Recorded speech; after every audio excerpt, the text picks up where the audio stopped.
Fox Sports. We are Baltimore. We are Kansas City.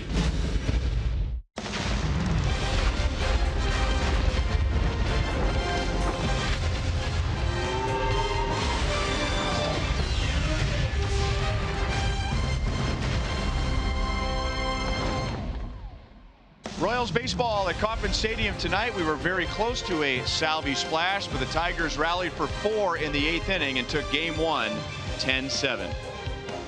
Hi everyone, and welcome back to the ballpark with Rex Hudler. I'm Ryan Lefevre. Joe Goldberg and Jeff Montgomery are coming up tonight. We're going to see the major league debut of Eric Skoglund. We'll be talking about that later on, but the most exciting individual performance last night belonged to Whit Merrifield. That's right. 2, 3 hit Whit. Call him what you want. He's got a good idea. Great hand position, uses the whole field, and he's driving the bus. With that outstanding job last night he did, was really amazing to see him pull his hands in, go deep, hit a triple in his first few at-bats, and then take care of the double, just missed the single. It was exciting. 14-game hitting streak, Rhino. Call the cops. And the Royals continue to warm up at the plate as the weather warms up. They hit 2 more home runs. They scored 7, and now they'll try and do that tonight against Justin Verlander.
For all, for less.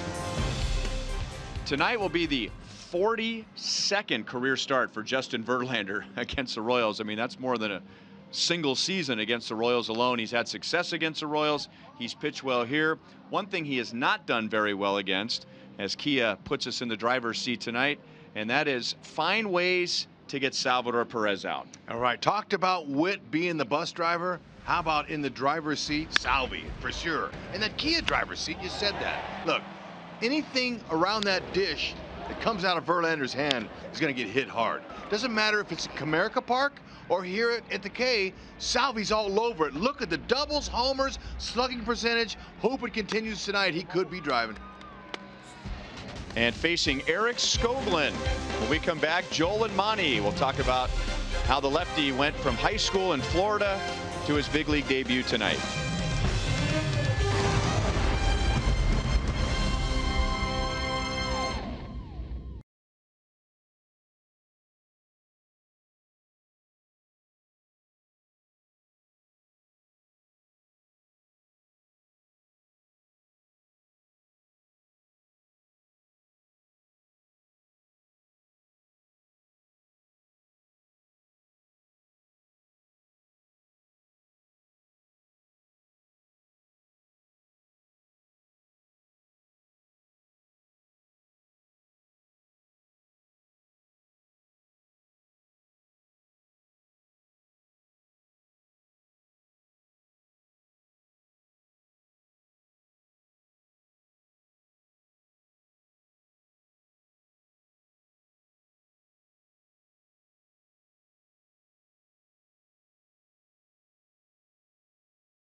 And it is a special night, not just for the Pooches, but for a Royals rookie set to make his debut. And now time for AARP's Getting to Know Eric Skoglund, third-round pick of the Royals in 2014 out of the University of Central Florida. He led the nation as a high school senior with a 0.66 ERA, was drafted in the 16th round by the Pirates, but ended up going to UCF. Led the Texas League last year in strikeouts. 6'7" left-hander Joel Goldberg and a shorter than 6'7" right-hander Jeff Montgomery, who once made his debut and even started one game. So you know what this is like, Monty.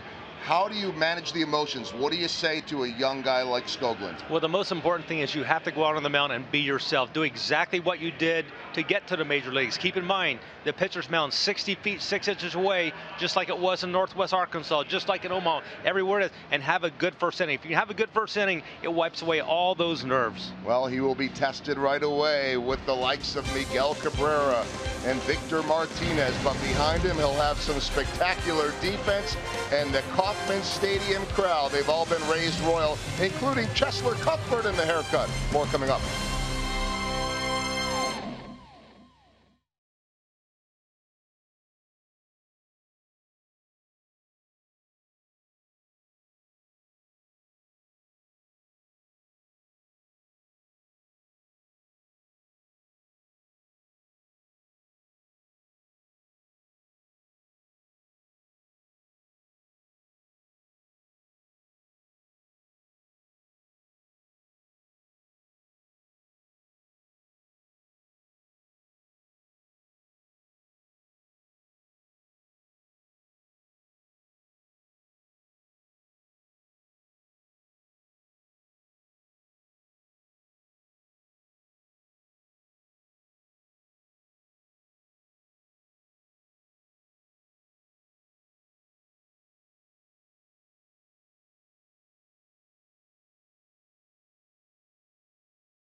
Every ticket played gives back to Missouri schools, so play it forward with the Missouri Lottery. By Menards, save big money at Menards on all your home improvement needs. And by Ford, going further so you can. It's been a tough last 2 games for the Royals. They have allowed 10 runs in each of the last 2, and now they send Eric Skoglund to the mound for his big league debut. The Tigers, with a win, can win a series for the first time in their last 4.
Overhead, 79 degrees. The only difference the Royals hope is for a better outcome after the Tigers took game 1 10-7. So Eric Skoglund making his big league debut. The Tigers obviously know very little about him, but just looking at his minor league numbers, he was much tougher against left-hand hitters than right-hand hitters. So Brad Ausmus, Tigers manager, does not have one single left-hand batter in the lineup tonight. So here he is, 24 years old, Eric Skoglund, 6'7", 210 pounds. This was his last start 8 days ago against Reno, 7 shutout innings with a season high 9 strikeouts. So that's a nice thing to build on going into your first big league game. Oh, without a doubt, Brian, you know he's got some nerves, but he can get through that first inning. Then all the butterflies will fly away. It's time to get down to it right now. First big league pitch. At the knees for a strike.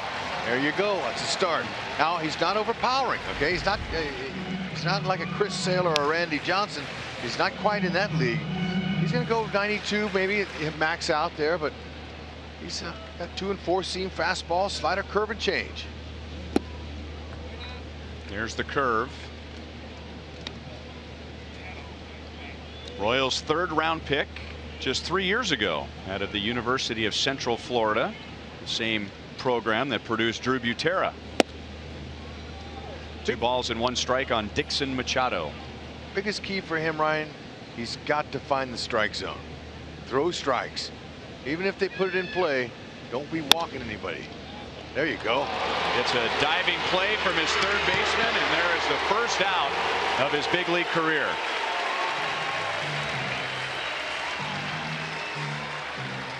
That's a cap tipper, no doubt. It looked like it was going to find a hole, but that second hop, Moose is able to grab it. Look at Haas, that fancy footwork, taking it on the first base coach's box side of the bag. That was nice.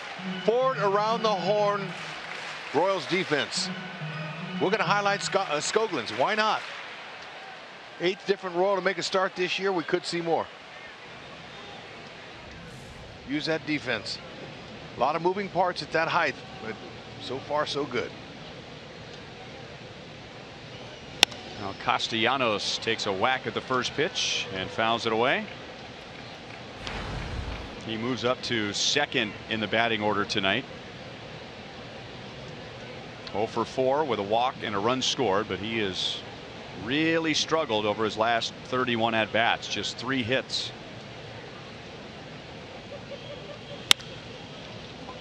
Right field, Bonifacio into the bright sunlight, brings it down. 2 down.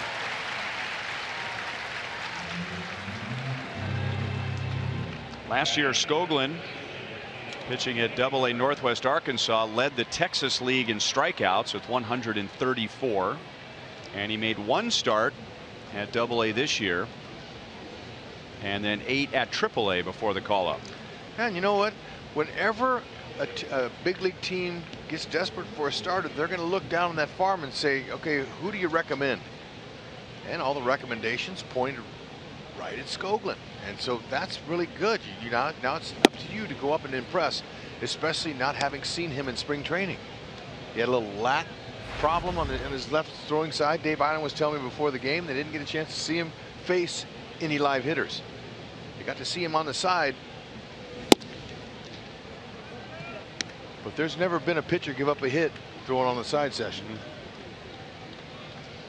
Ned Yost was saying he was disappointed because he was really excited to see Eric Skoglund based on what he did last year, and didn't get a chance to see him pitch in the games that he had hoped, as he'd heard so much about him.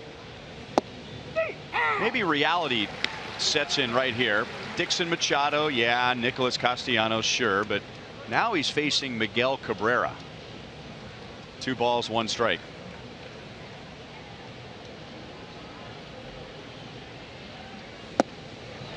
And he makes Cabrera swing and miss. Yeah. And awkwardly on a fastball. 4-seamer. Salvi wanted it down a little bit more, but he'll take the result there. See what kind of secondary pitch. He shook Salvi. Oh man. Unless Salvi told him to do that. He probably did. We didn't see that. Maybe not. Because he looked uncomfortable shaking.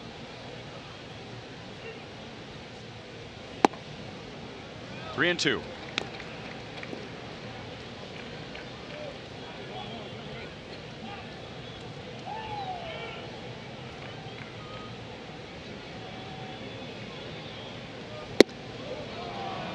Inside for a walk. So Cabrera is down to first with 2 down. It was subtle, but here you've got one of the greatest hitters on the planet coming up against a kid making his major league debut. But Cabrera got into the box, a guy who loves playing the game, has fun on the field, and you could tell there was a little acknowledgement to Skoglund making his big league debut. Just a little nod of the head, a little kind of a tip of the cap without actually tipping his cap that, hey, welcome to the big leagues. Yeah, all right, now let's go to work. That's impressive and respectful. Past Hosmer. Victor Martinez singles to right field, and the Tigers, after 2 out, have 2 base runners. So last night, first pitch that Minor threw him, he pulled on the line. This first pitch you've ever seen from the kid, and it was an off-speed pitch up, and he looked like he was trying to do that on purpose.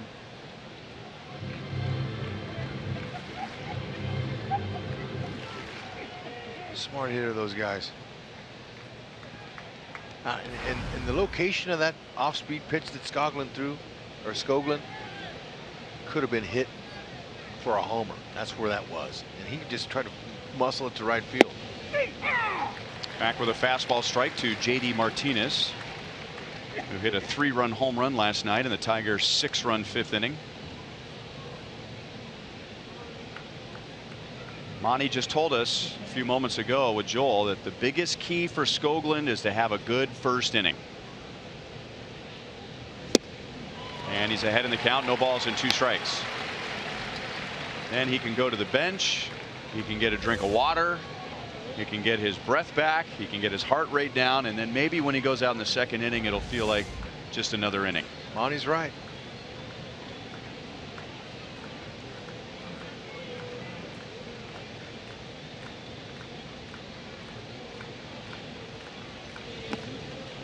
Salvi blocks it, keeps it down by his feet. 1-2.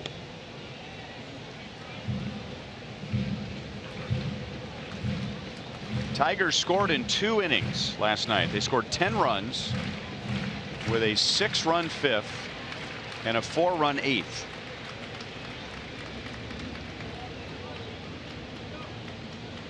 Two on, 2 out. Just outside. That looked like a pretty good pitch there.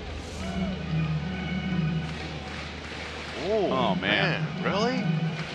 I mean, you know, you've heard where sometimes umpires will squeeze young pitchers making their debuts or young into the league, but man, come on. All right. He'll take it. So he gets a scoreless top of the first inning, working around a 2-out walk and a single.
This isn't small stuff, and Eric Skoglund's got a good sweat going after his first major league inning. A scoreless top of the first inning, and now here come the Royals tonight, taking a loss last night despite 7 runs, 9 hits, and 2 more home runs. Alcides Escobar was on base 3 times last night with a couple of hits and also had a sacrifice fly. Tonight they face right-hander Justin Verlander with a 4.87 ERA.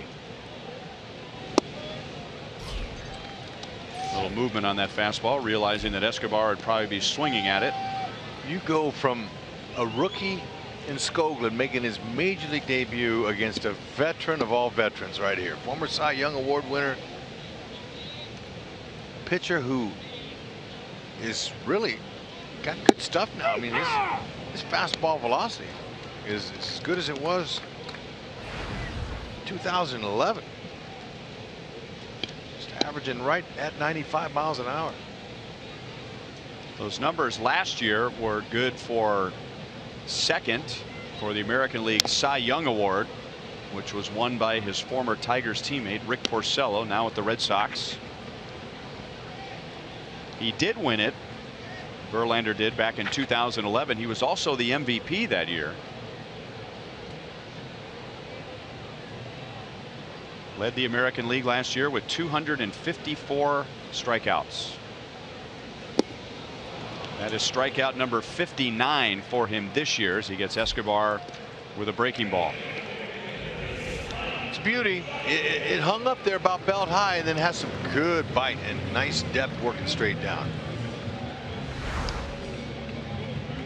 And that's his catcher, John Hicks, by the way, who's 5 for 10 in steals. The opponents are. And Verlander, you know, you don't steal off the catcher, but that tells me he's got a nice throwing arm. He's a good catch and throw guy. But Verlander, he's got 29 pickoffs in his long career. None this year. But if a good base stealer of the Royals get on, base stealers are 6 for 6 off of Verlander this season. So you get a good jump. Although Verlander, he'll throw over. He's got quick feet.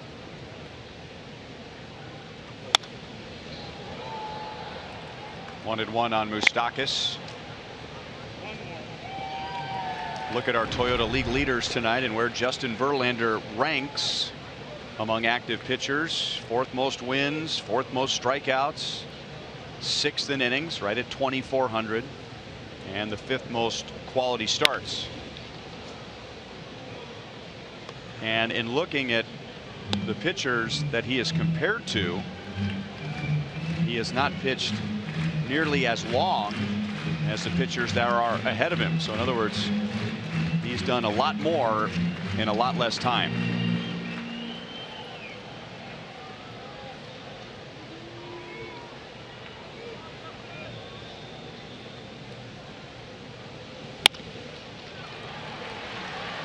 Machado from shallow right field gets Moustakas 2 away. He is coming off a bad start. It was at Houston, where a lot of pitchers have bad starts. Minute Maid Field, the Astros with the best record in the American League. He gave up 6 runs in 5 2/3 innings. He gave up 3 home runs in 1 inning.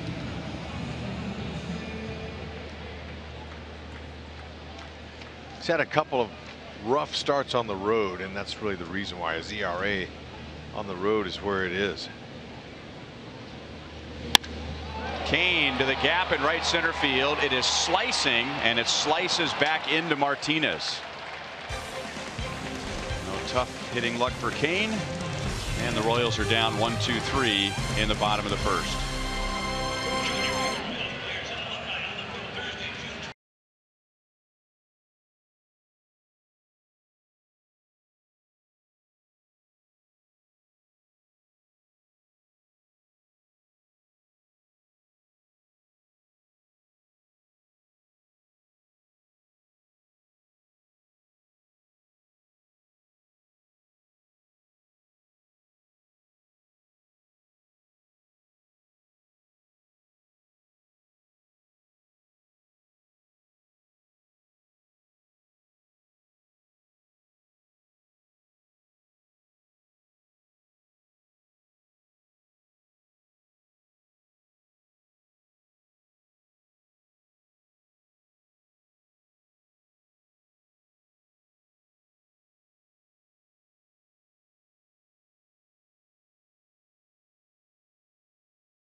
Still lives in Sarasota. From Sarasota to the University of Central Florida, where he was taken in the 3rd round in 2014. Last year he led the Texas League with 134 strikeouts. As far as body goes, body frame compared to Chris Sale, who is 6'6", long levers, lanky, difficult angles, especially for a left-hand batter, but doesn't throw as hard as Chris Sale. And he's getting ready to begin his second big league inning after working around a 2-out walk and single in the first. He got his first big league strikeout against JD Martinez. And he looked good. Mixing them up. You saw his change up, his slider, and his fastball. 2 and 4 seamer. Let's see that. Get me over curve there. Nice.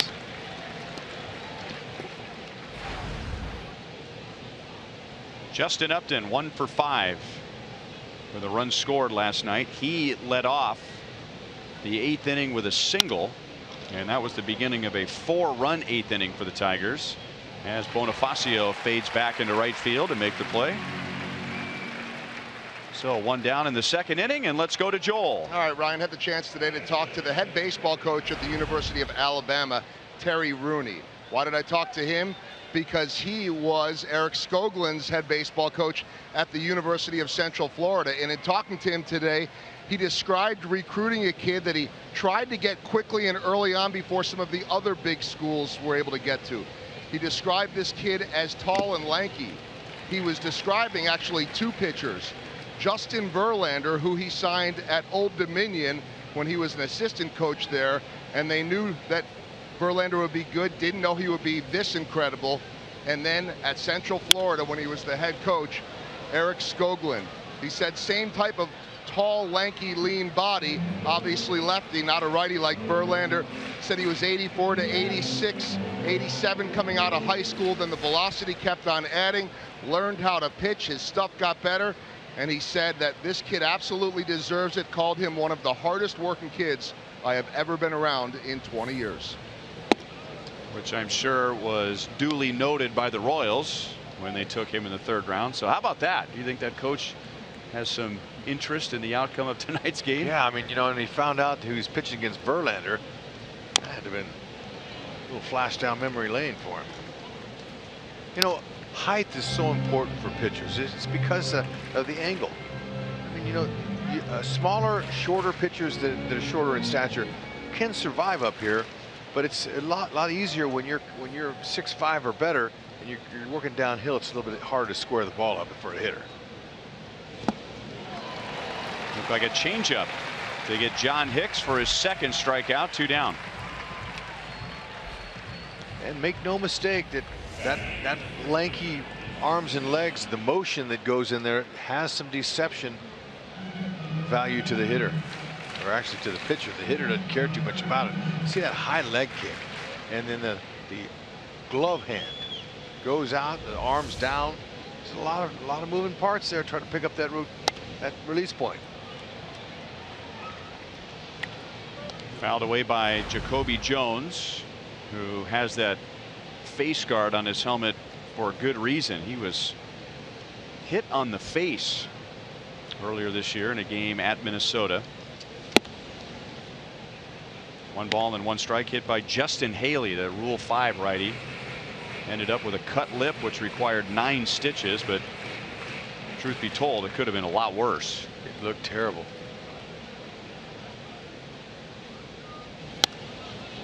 He could have lost some teeth. And it takes a hitter a little while to come back from something like that emotionally, right? Well, I only got hit in the neck 1 time, and it was my last at bat in my entire 21 career. So I never got back in there, so I can't tell you. But they say it takes a little bit of time to get that confidence back. And who was it who hit you in the neck? Scott Ruffcorn, 90-mile-an-hour heater. And at 38 years old, my reflex wasn't there. I couldn't get out of the way. I just turned and took it. Didn't go down though.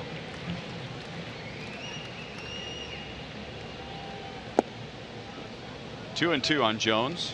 Right in the neck. And I'd heard pitchers that were angry in my, in my career coming off the field, getting in that dugout going, I'm going to hit him in the neck the next time I face him. And, it sounded so vicious. I was like, gosh, that's not a very nice thing to say. I'm going to hit him in the neck. And I know what it felt like.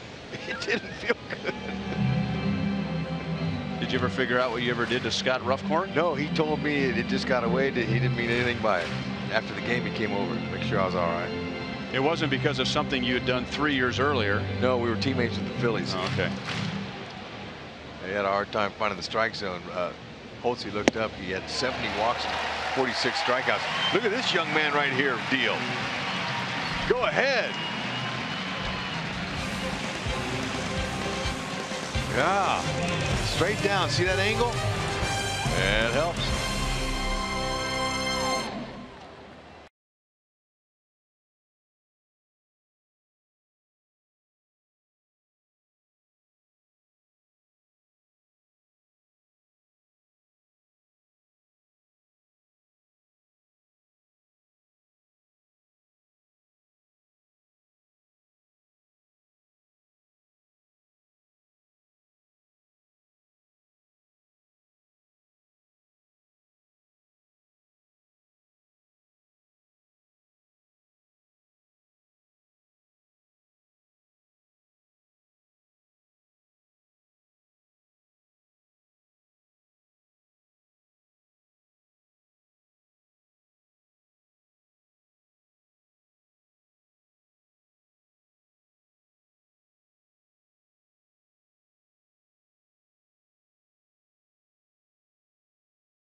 Yesterday was Danny Duffy going on the disabled list. The big story in Southern California is Mike Trout electing for surgery on his torn left thumb, missing 6 to 8 weeks. So here are his American League rankings. Second in average, second in home runs, fourth in RBI, so trending toward another MVP. The Royals will be in Anaheim during their next road trip. Danny today was really excited, and he gathered a few of us around and said, "I've made it," which you don't expect him to say one day after going after on the disabled list, but always optimistic. And we say, "What do you mean?" And he showed us a Danny Duffy bat with his signature right on the barrel, not the printed name, the block letters. Pro stock model. So go ahead, explain that, Hud. Oh, you know what? It's very special when you can get your signature. Now, a long time ago, Louisville, you sign a bat contract, you would get your name signed in there, and you had to sign about 10 pieces of paper with your signature on how you wanted it to look on the bat, and then you would get that. But not a lot of players had the opportunity to get a bat contract, so their name would come stamped in block letters. And you know, it was okay, but it wasn't like your signature. So when he brought that bat up, I knew exactly what he was talking about.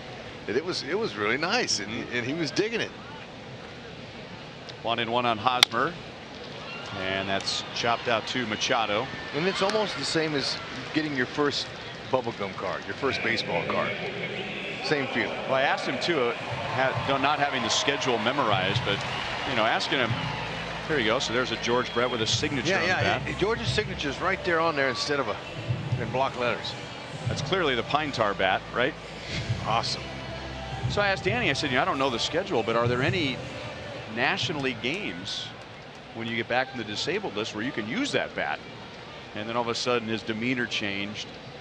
He's going to be, or at least he's supposed to be, on the disabled list as Salvi chops to short. 2 down when the Royals will be at the Dodgers right before the All-Star break.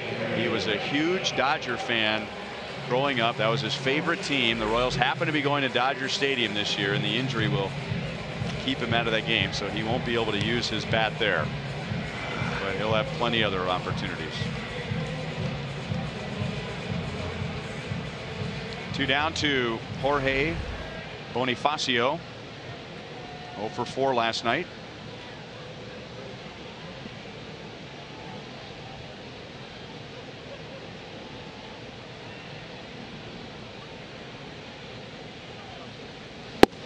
Now we try to get the names right, especially names of different ethnicities. So some people say Bonifacio. We've been saying Bonifacio, but today Jorge was nice enough to give us the correct pronunciation. Now his nickname is Boni. Okay. So use that as a guideline. Bonifacio. So if it sounds a little awkward for the next few games, that's the way the family says it. Jorge Bonifacio. Thank you. I'll try.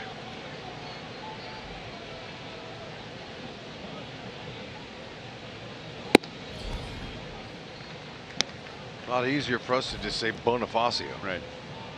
Or Jorge. That's right. How about a hip hip Jorge right here? 1 and 2.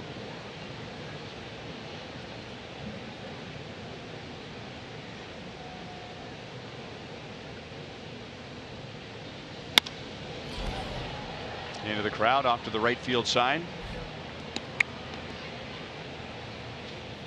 Jorge's the only Royals hitter in the lineup that hadn't faced Verlander before.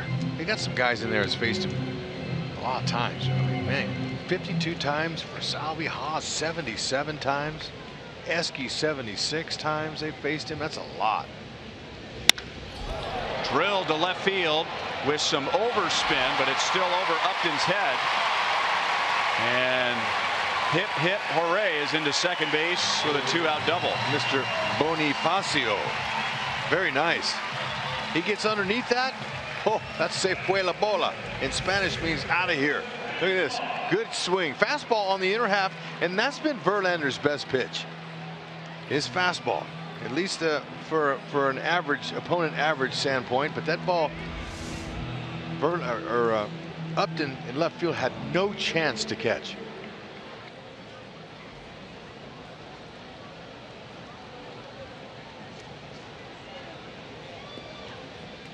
And now Brandon Moss with a runner at second base, 2 down.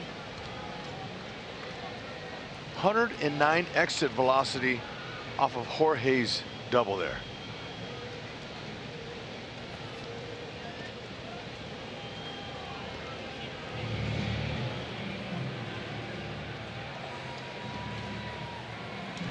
Want to know what Verlander throws? There it is.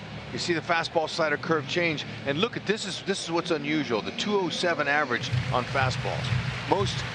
All pitchers, that's what hitters look for. That average is a lot higher. That's why that's Verlander's best pitch.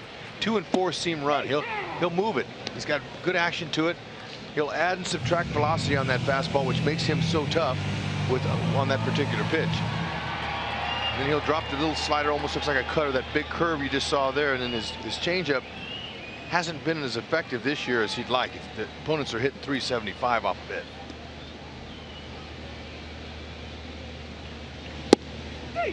Back-to-back breaking balls to Brandon Moss, another one of the Royals who has good career numbers against Verlander. He was not in the lineup last night with the lefty Daniel Norris on the hill.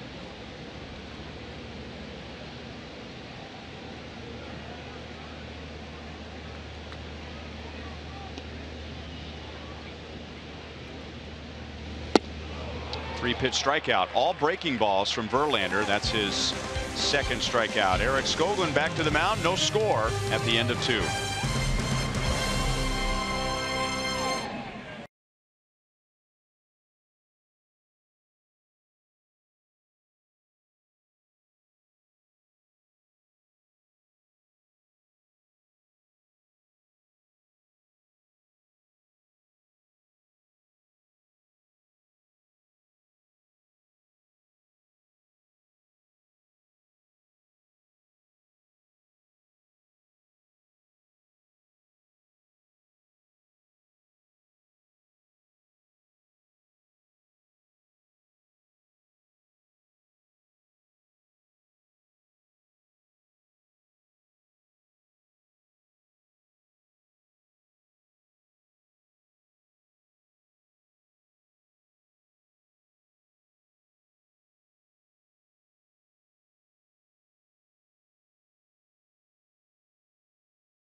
Lorenzo Cain. Wildcats fans, make sure to get your K-State night theme ticket for this Friday when the Royals take on the Indians. The first 5,000 fans through Gate A with this theme ticket receive this limited edition K-State branded Royals cap, courtesy of Fox Sports Kansas City and Rally House. Royals.com/theme tickets. Jose Iglesias will lead off the third inning against Eric Skoglund, who has 2 scoreless innings. He has struck out 3. He allowed a 2-out walk to Cabrera and then a single to Victor Martinez before getting out of the first, and then got the Tigers in order in the second. 8-9 first pitch strikes. We talked about at the very beginning of this game. In order for the rookie to get comfortable and stay in this game, he had to throw a strike. So getting that first one over is usually a key. Hosmer near the coach's box takes care of Iglesias. 1 down.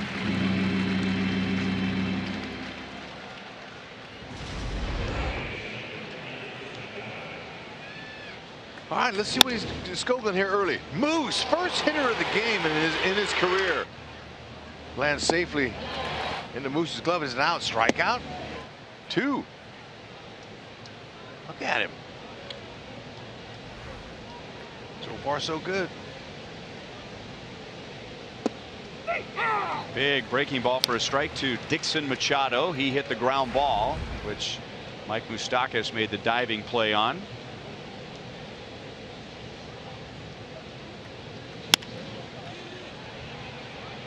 Easy play for Merrifield. 2 down in the third inning.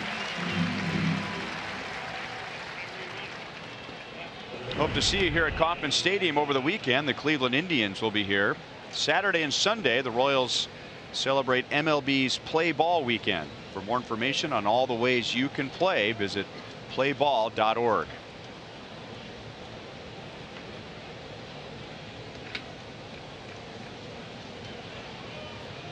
Castellanos flied out to right field his first time up. Skoglund misses up and away.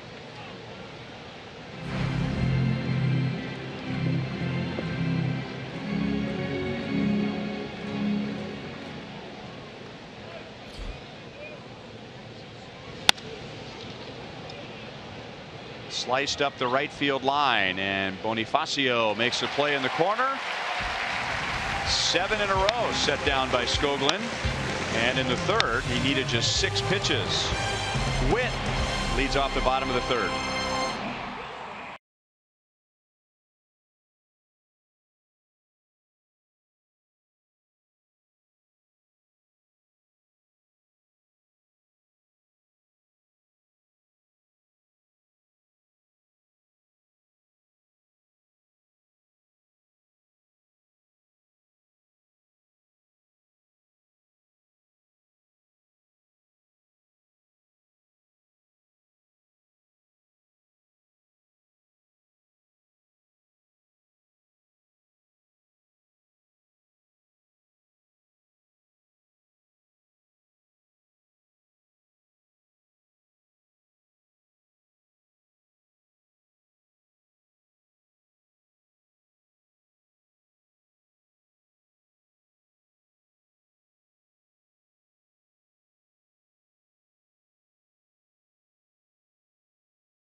Has been a volunteer and supporter of the Humane Society of Greater Kansas City.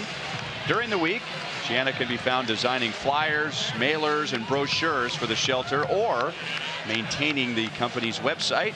And on weekends, you can find her leading adoption events, pack walks, are taking pictures of shelter pets to help them find a home. She is sitting in the Buck O'Neil Legacy seat at tonight's game for our second Bark at the Park night. Thank you, Jonna. Whit Merrifield in his first at bat last night was leading off the third inning, as he does right here, and he homered. In the fourth inning he tripled. In the sixth inning he doubled.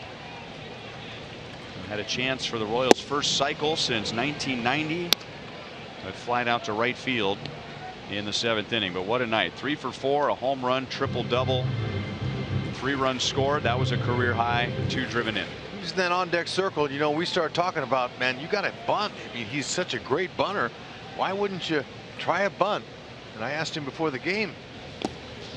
Actually, he came up to me and I shook his hand and I said, hey, Whit, you know, way to go. Good job. And how come you didn't bunt? He goes, I knew you were going to ask me that, Hud. I go, because I want to get a clean single up the middle. I don't want to take a chance to get thrown out on a bunt. Okay. Don't get angry. Go out and continue your hitting streak.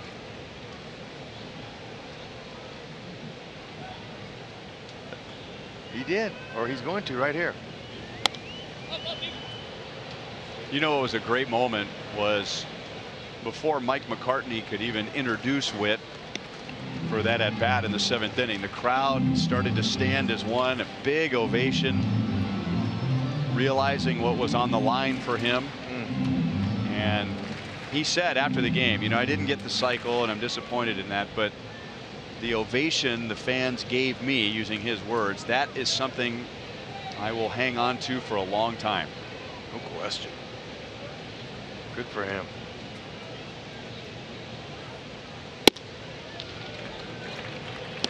Two balls, 2 strikes. He did extend his hitting streak to 14 games. Our Academy Sports and Outdoors leaderboard. He and Michael Brantley have the longest active hitting streaks in the major leagues, a career high for Whit. It's the Royals' longest hit streak this year. Yadier Molina lost a 16-game hitting streak last night for the Cardinals, so Whit and Brantley have the longest one. The longest hitting streak in the major leagues for anyone this year, 17 games.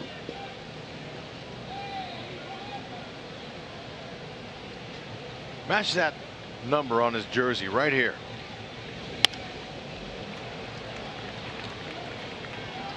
Can you imagine 56 in a row? Joe DiMaggio. And then what did he have, like 18 or 19 right after that?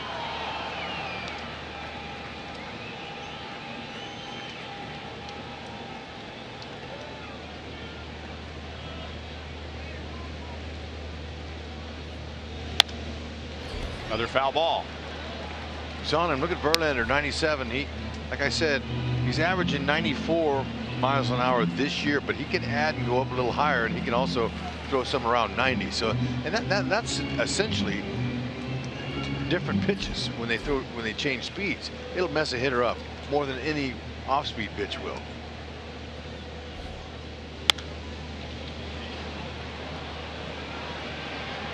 That will be back into the crowd. Still 3 balls and 2 strikes. It was a 16-game hitting streak for the record after Joe DiMaggio's record hitting streak ended. So what? He hit safely in, what is that, 72 of 73 games? Wow. That's amazing.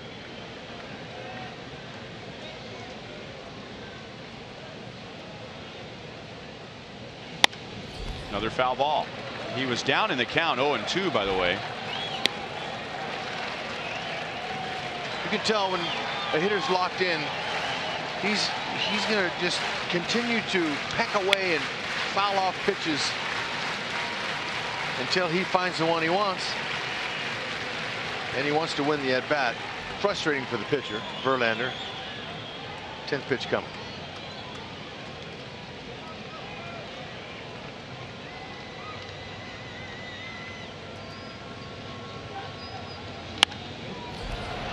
Another foul ball. 97. And the reason that he's fouling all those balls off down the right field side is because of his bottom hand. He has such a tremendous bottom hand. That leads his top hand.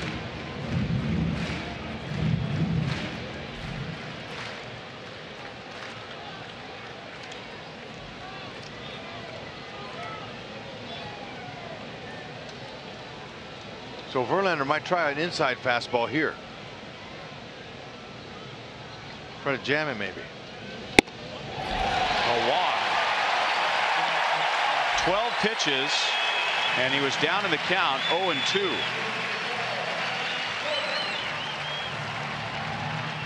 Verlander used only 21 pitches to the first 7 hitters, and then it took 12 to get a decision with Witt. Woohoo, locked in. Look at that. All them colors. Beautiful. Take the walk. Win the at bat or the plate appearance.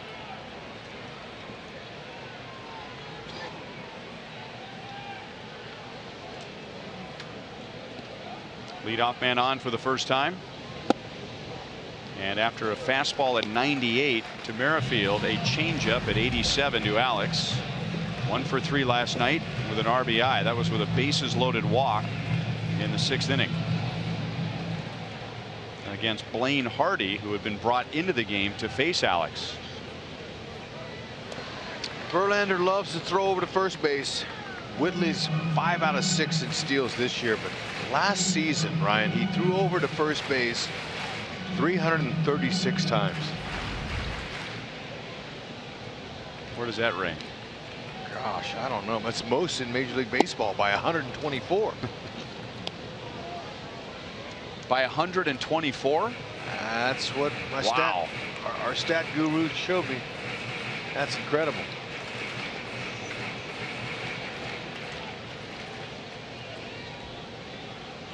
Since 2016. So all of last year and his first 10 starts this year, but still 124 more than the next. There you go. Closest guy. I'm sure Rusty Kuntz has that in his scouting notes, and he's told him, hey, look out. He's got quick feet, and he's going to throw over a ton of times. And he is already a pitcher that's known for how many pitches he will throw. I mean, you're not lobbing it over to first base. So that takes a little extra effort. You're losing maybe not a full bullet, but at least part of your ammunition with all the throws over to first. I'll never forget that start he had here when I think it was his first start of the year. He threw 200 pitches. He didn't throw 200 pitches, but it was 130 something, wasn't it? That's right. Jim Leland.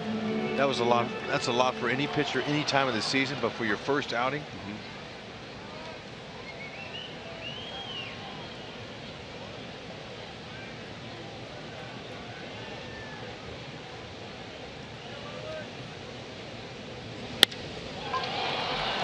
Off the end of the bat. Jones started in, now retreats. Witt tags. He's going for second, and he's in there.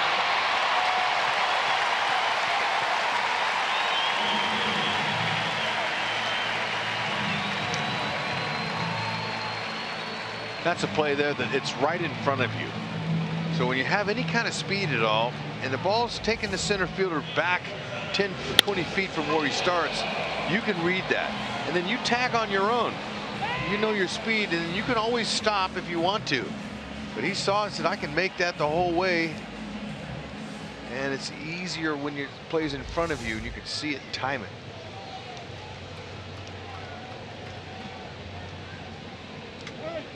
And if Jacoby Jones played for the Royals, Rusty Kuntz would be having a little talk with him when this inning's over about drifting back on a fly ball instead of getting back, making the catch and have his momentum going forward. I'm sure Witt picked up, and Rusty probably helped him out too, being an outfield coach, saying, hey, go. This guy's heading in the wrong direction. That's right. When you're backpedaling up on a ball, you don't have as much momentum on your throw once you catch it going forward, rather than getting back on a ball and taking a few extra steps back, coming in.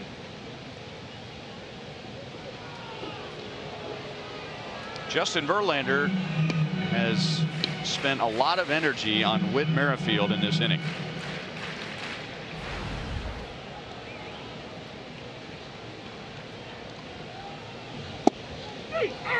Got the call on the breaking ball, 1-1. The breaking ball struck out Escobar in the first inning.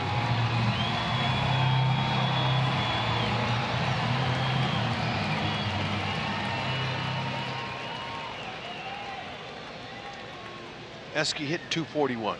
Runner in scoring position.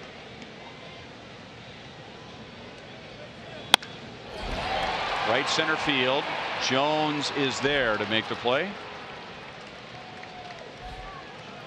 2 outs. Solid contact.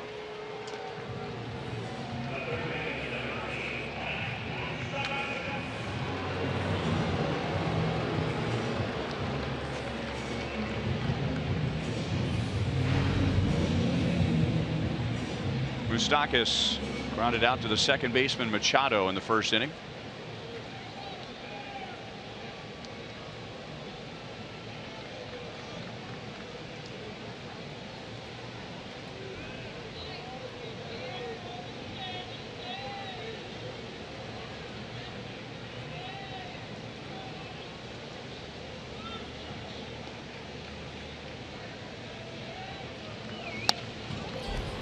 Fouled back at 95 miles an hour.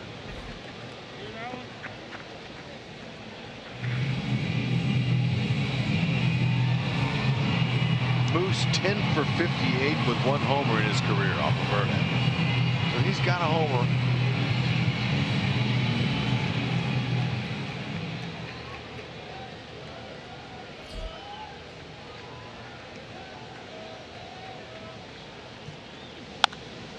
In on his hands. No balls, 2 strikes.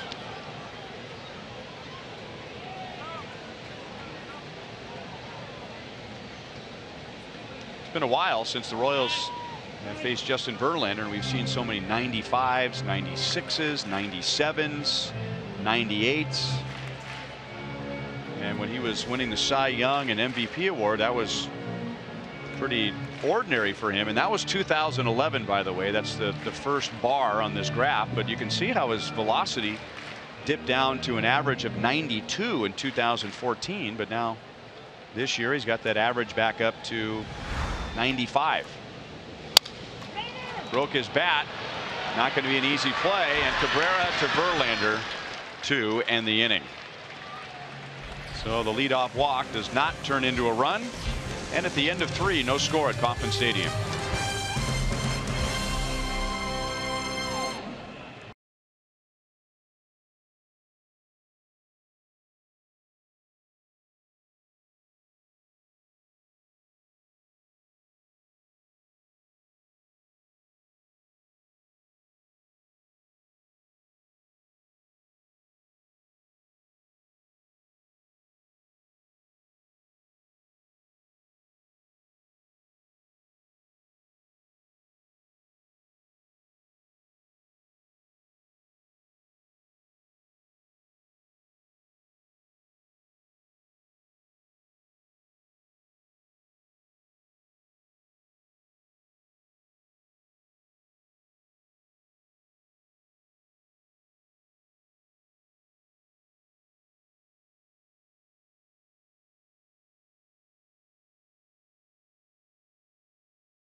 To his big league career.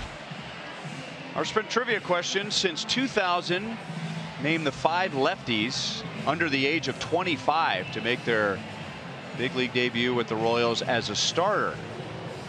Since 2000, 5 lefties under the age of 25 which Skoglund becomes number 5. So he becomes number 6. 5 lefties under the age of 25 to make their debut as a starter. How about getting jiggy with it, Will Smith? That away, Hud, right out of the gate. Yeah. Look at you. Ding, ding, ding. I remember, I'll never forget it. Yankee Stadium, seeing him in the lobby of the hotel before, and that morning it was a day game. He was white as a sheet. He was scared. He was nervous. There's no way around it.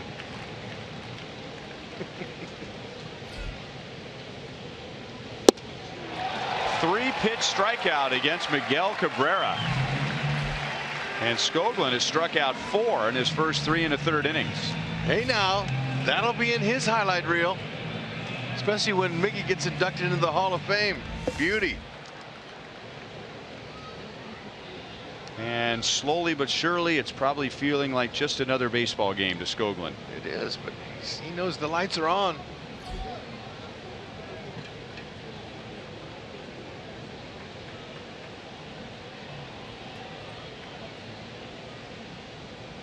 Victor Martinez has the only hit against Skoglund. It was an off-speed pitch, and Martinez went the other way, hit it in the hole between first and second. So this time Skoglund comes back with a fastball.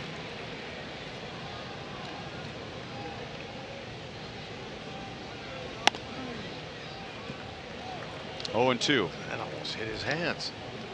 How about Chris George for our trivia question? Jeremy Offel, older than 25, 25 or older. Jeremy Offel is not correct.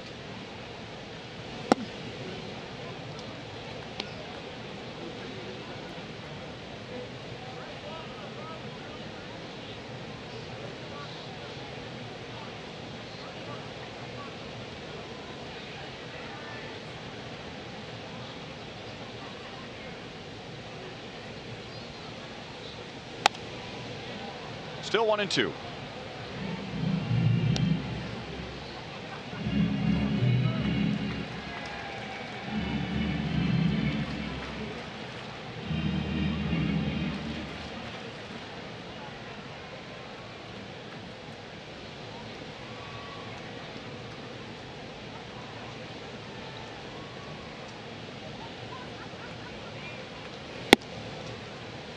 Two balls, 2 strikes on Martinez. This is kind of a stumper. How many more we have? We need 3 more. But you know, when you're asking if those numbers or if those names are correct, you're talking to Holtz. He's next to you. Okay. So sometimes I had some people ask me, well, who are you guys talking to? And well, that's Dave Holtzman. He's next to us. He's in the truck preparing all the goods before the game. And that's how we figure out. That's where we get our answer right away. We just look at Holtzy, right? So you'll say something, I'll say something. We immediately look at Holtzy, and he gives her the thumbs up or the thumbs down. You got one? Let's do it right now. You got one? I do. How about Jimmy Gobble? Ding, ding, ding, ding, ding. Nice, Jimmy Gobble. Holtzy, man, Rhino. That was out of left field.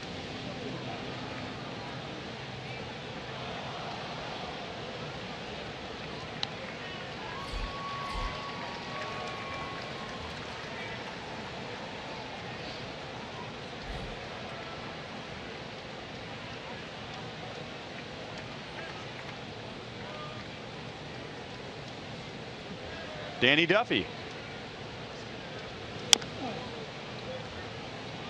Ding, ding, ding. Danny Duffy? Yep. Okay. Did we get him? Sometimes he answers right in front of us. Okay. One more.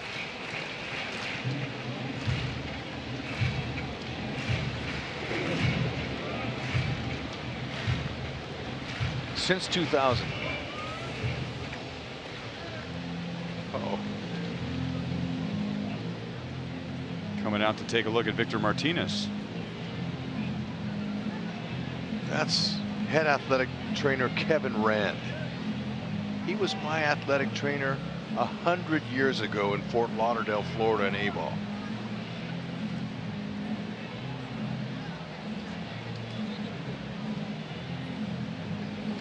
And I think we caught him on the phone last night. Here's what they were reacting to in the dugout. The look on his face after that swing. But when the Tigers used a challenge, Brad Ausmus sent Kevin Rand to the phone in the dugout. I saw that from our third base camera well. I got to talk to him about that. Merrifield runs in from shallow right. He's got plenty of time and just lobs it over to Hosmer for the second out.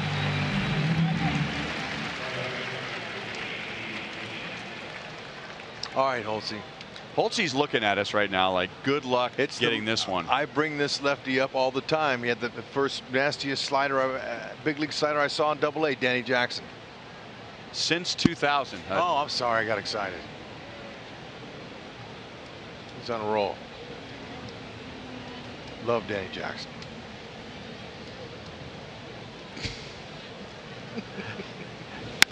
And I have to say it, Hud. No, don't bring him up. Bonifacio at the track. Nice. He brings it down. Lance Johnson is also not the answer, nor is it Warren Cromartie. My two favorites. One dog. Way to go.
Out to Cleveland. Trevor Bauer didn't hit the shower tonight. He was on top of his game. He punched out 14 A's, a career high for him. Ooh. Glad we missed him. Eric Skoglund here at Kauffman Stadium has pitched 4 scoreless innings, and he has set down the last 10 Tigers. He has 4 strikeouts. Tigers have 1 hit. The Royals have 1 hit. Both teams have 1 hit and 1 walk so far. It'll be Kane, Hosmer, and Perez.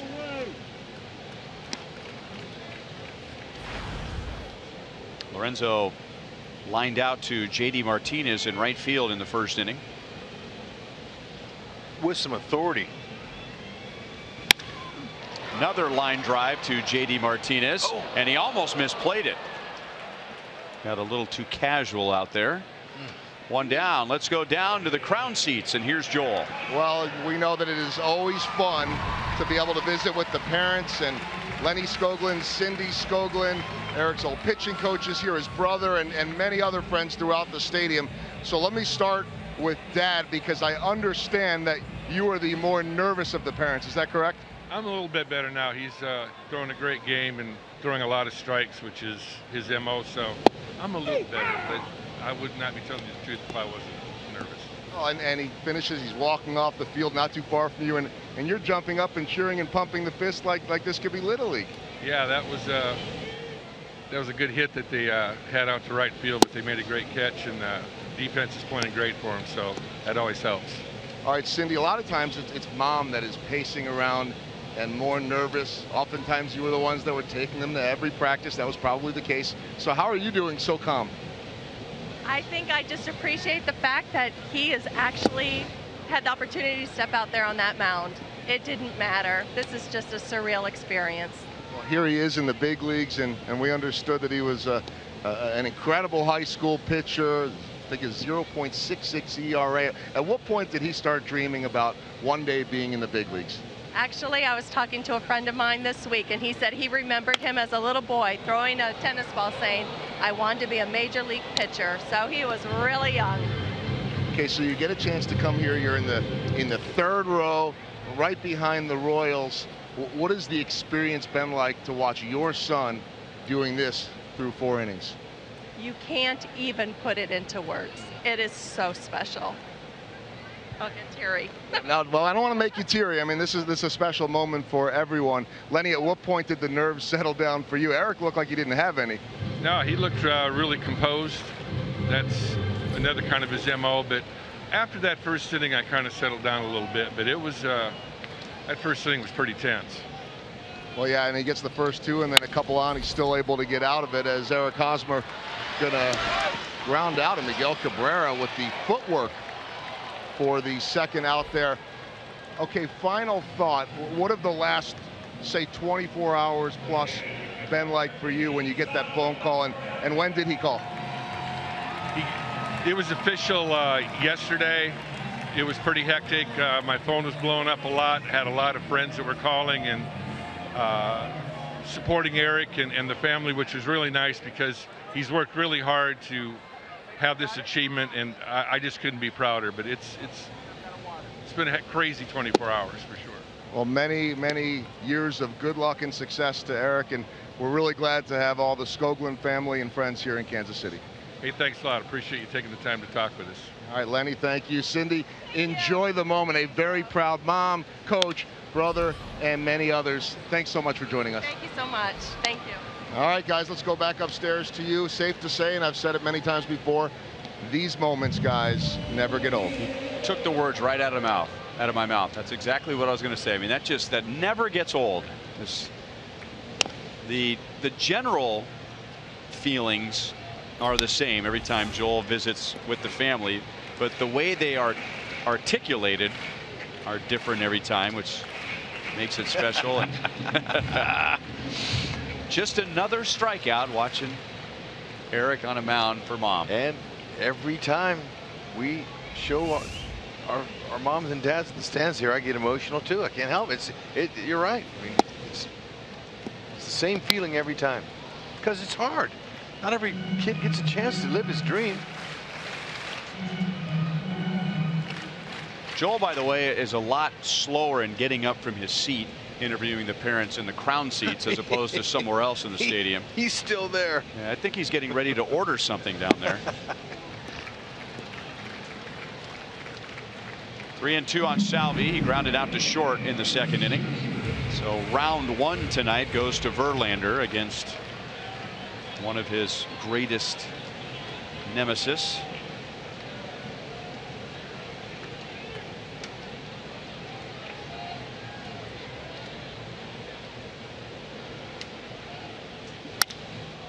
Out to shortstop again, and Iglesias takes care of Salvi, and that's the inning. So we played 4. We've only seen 2 hits, 1 for the Tigers, 1 for the Royals.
Silverado, the most dependable, longest lasting full-size pickup on the road, and you can find yours at your local Mid-America Chevy dealer.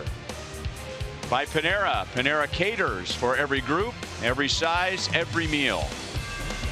And by Dodge. Test drive a Dodge Challenger or Charger at the Dodge Memorial Day sales event going on now.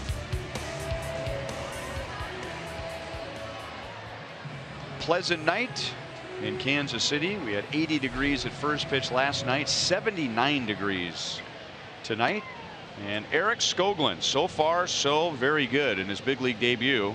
4 scoreless innings, 1 walk, 1 hit, and he has retired the last 10 Detroit hitters. High and inside to Justin Upton. He flied out to deep right his first time up. He's got a nice fluid delivery. I like it. He's controlling those arms and legs, and he's working a downhill angle. That's what Dave Island said that he was looking to see. Wouldn't hit all that well. Alex over from left. 11 in a row set down by Skoglund. All right, how about a hint for our sprint trivia question here? We have gotten 4 of the 5. Eric Skoglund tonight is the 6th lefty under the age of 25 to make his major league debut with the Royals as a starter. Since 2000, who were the first 5? We have Will Smith, Chris George, Jimmy Gobble, Danny Duffy. I have 2 hints.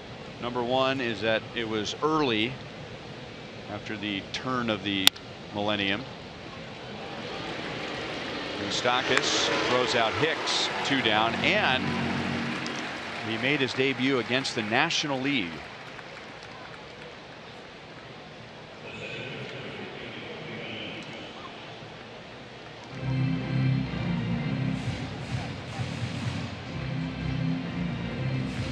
Was it against the Cardinals? He's still active.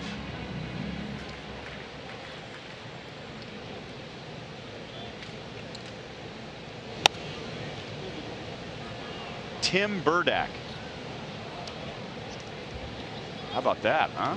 That's not right, but I think he's still around. I think he made his debut as a reliever. I'm crickets on this. Another clue. Lots of strikeouts. Oh, J.P. Howell made his debut against the Arizona Diamondbacks in 2005, and that's one I should have remembered because he got stuck sitting next to me on the charter on the way back from Arizona after making his big league debut and getting all those strikeouts. He also was the winning pitcher, and his strikeouts in that start tied Paul Splittorff for the most strikeouts by a lefty in their debut. Skoglund's having a heck of a debut. He has set down 13 in a row and struck out 5. Impressive.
Get more bang for your buck this season at Kauffman Stadium. Every Friday night home game now through August. They will include Buck Night and summer fireworks.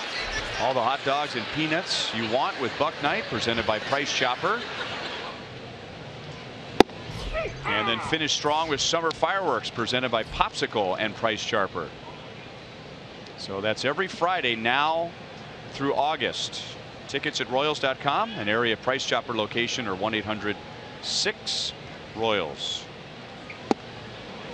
Jorge Bonifacio has the only hit for the Royals tonight against Verlander. That was a 2-out double to left in the second inning. Merrifield is walked, and that's it. 2 base runners for the Tigers against Skoglund, 2 base runners for the Royals against Verlander. 1-2.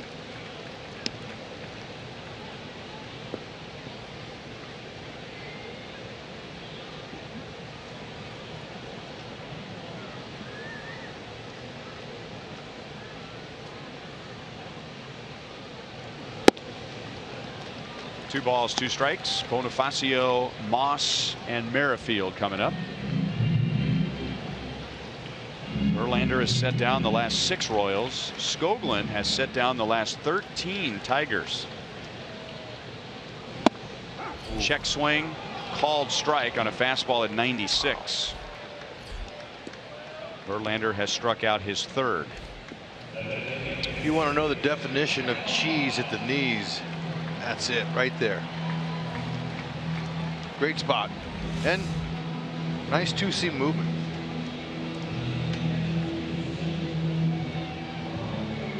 Now the infield shifts over to the right for Moss. Verlander struck him out with a curveball in the second inning.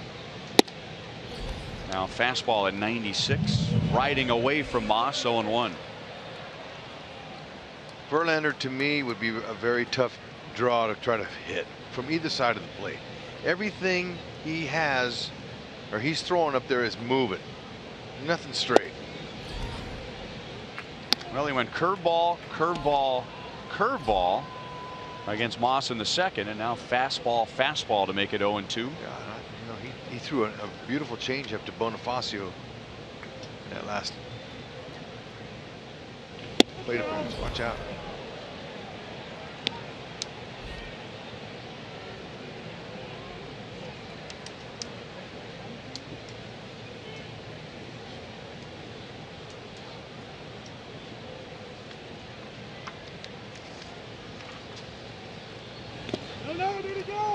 He did not go. 2 balls, 2 strikes. Moss didn't play last night with the lefty on the mound, but it was fun sitting up here after the game and after the stadium cleared out, and there was Moss in right field, and he did end up playing a game. He was out there playing some wiffle ball with his sons last night, Jaden and Brody. Cool. And they were having a ball. I think Brandon was having as much fun as the boys were. 3-2.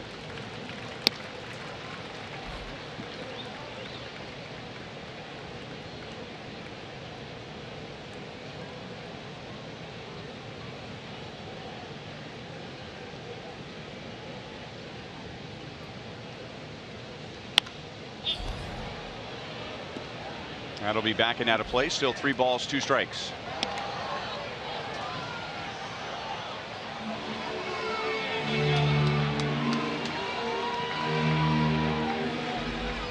There have been some thunderstorms that have surrounded Kauffman Stadium. We had some pop-ups just to the south, some to the north, but it's turned out to be just a beautiful night.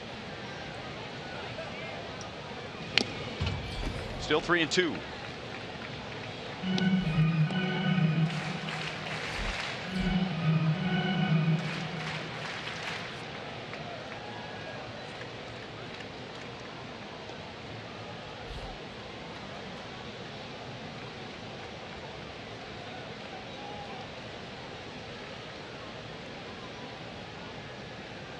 Wants to stay with the fastball, and with movement he strikes out Moss. 2 down in the 5th inning. The Royals in Fox Sports Kansas City are offering a unique way for fans across the Midwest to enjoy a game here at Kauffman Stadium on the Raised Royal Fan Express. Next stop is Omaha, coming up on June 3rd. Go to Royals.com/Fan Express for more information.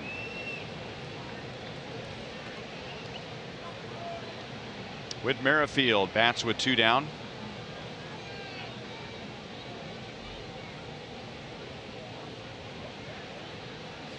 Whit had quite a battle with Verlander leading off the bottom of the 3rd inning. Whit was down 0-2, and then after 12 pitches took a walk.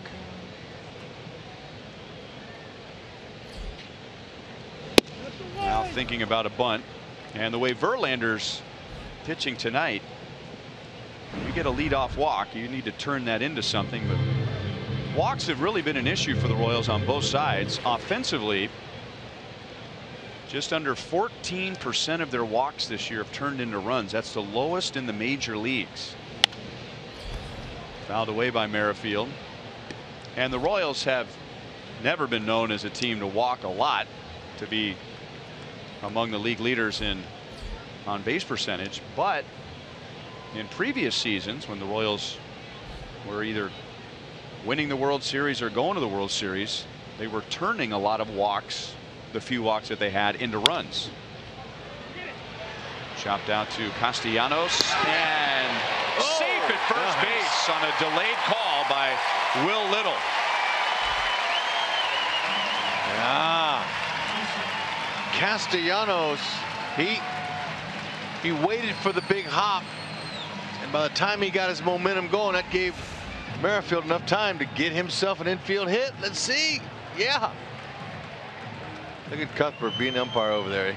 He's excited. 6th infield hit.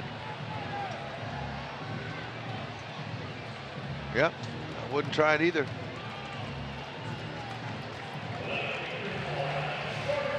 And that keeps the streak alive. 15 for Whit.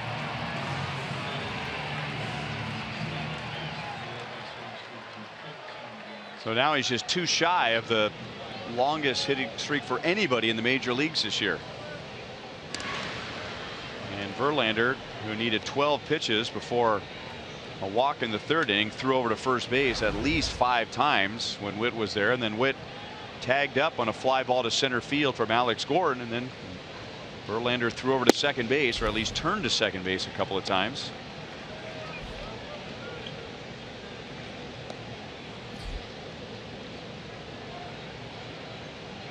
Alex flied out deep enough in the 3rd to get Merrifield to second base. It was a good read by Whit, realizing that Jones was coasting a bit out in center.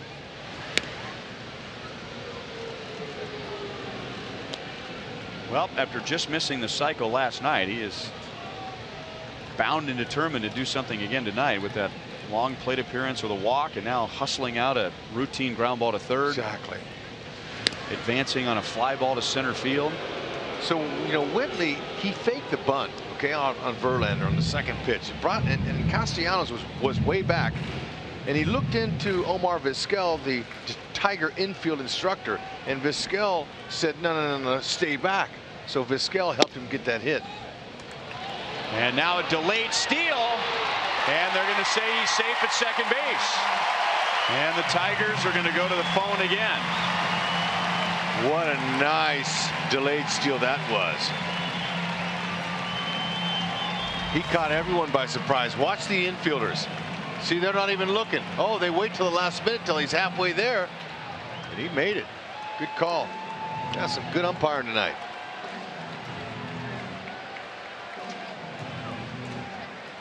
Close. 30 seconds. No, thank you. Whitley putting on a clinic here, 6-bag. So Verlander, all those throws over to first base, they forgot about the delay steal. 3 crow hops and then turn it on. That's what gets him. 2-0 on Alex. 2 balls, 1 strike.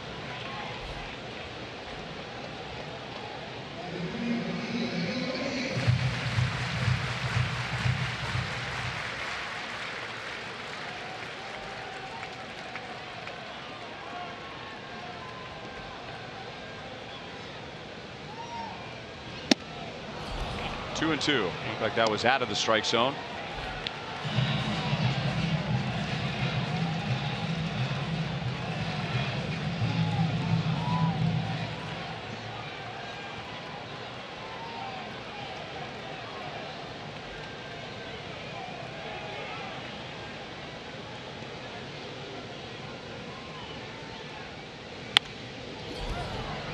Back our way. And just overhead. Royals have had a runner in scoring position 3 times, so they've only had 3 runners. Bonifacio doubled with 2 outs in the second, stranded at second. Merrifield walked leading off the third. Got to second base, stranded. And now Merrifield with the infield single has stolen second. And is there with the count, 2 balls, 2 strikes, and 2 outs. Skoglund needs a run.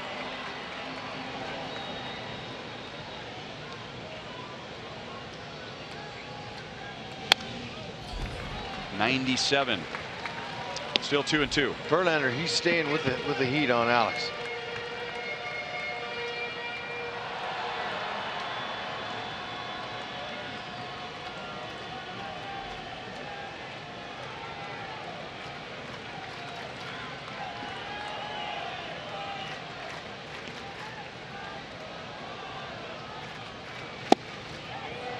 Inside with a slider or a cutter. He's had some success with that pitch tonight, right around 90 miles an hour. And you know what? That's a tough pitch to lay off of. But you can see where he's pounding him inside.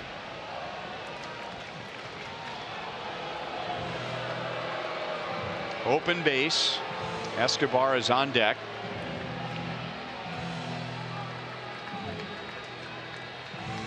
A struggling hitter at the plate, a struggling hitter on deck.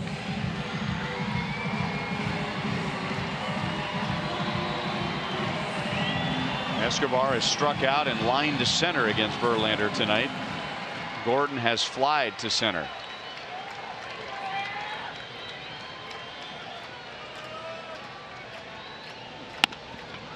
Grounded out to Castellanos, and he's going to go after Merrifield. And Witt is tagged out. So another runner left in scoring position and no score at the end of 5.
on one side. We were hoping to see good pitching on both sides, and that's what we've gotten with Justin Verlander and Eric Skoglund making his big league debut.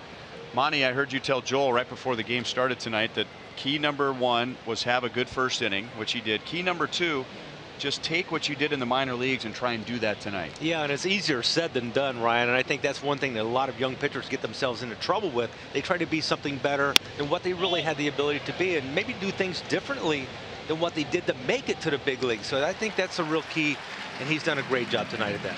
Yeah, that little pop up to second base there, Hud. That's 14 in a row set down by Skoglund. Monty, when you're first starting, do you see the star players that you're facing? Do you see them go, oh man, that's Miggy Cabrera? Well, you can't help not. You know, looking into the lineup and seeing what's going on, you see future Hall of Famers.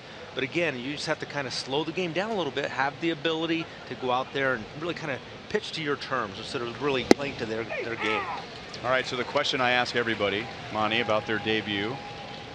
So here it is for you. I don't remember if I've asked you this before, but when you were on a big league mound, who was the first player when you said to myself, oh my goodness, that's fill in the blank? Yeah, and I remember I faced the Giants my first outing, and Kevin Mitchell was on that team, and I don't know if he had won a MVP at that time, but he was you know, a player that really was just an outstanding baseball player, all around outstanding baseball player, and I had a chance to face him in either my first or second game. So that one was a guy that you know that you got to be careful with. In more ways than one. Yeah. You don't want to give him a pitch to hit, and you certainly didn't want to hit a guy like Kevin Mitchell. Exactly.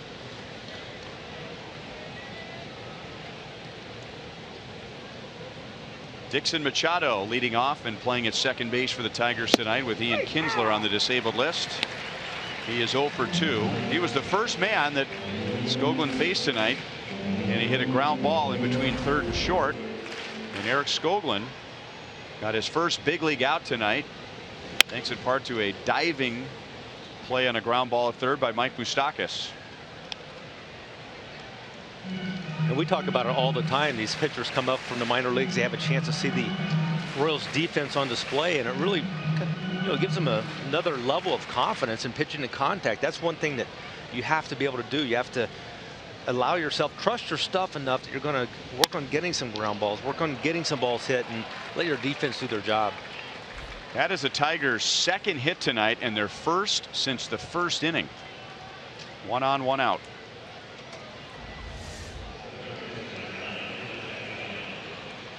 The ball caught a little bit too much at the middle of the plate, getting up a little bit, and one thing he's done such a nice job of is pitching downhill. He's got that enormous frame, and he's used it to his advantage all night long. Yeah, you know, talking about the defense, you know, the Royals' .991 team fielding percentage is the best in Major League Baseball. Now they're not saving the runs like they did in the past, but they're not making any errors. They're making all the plays they should make.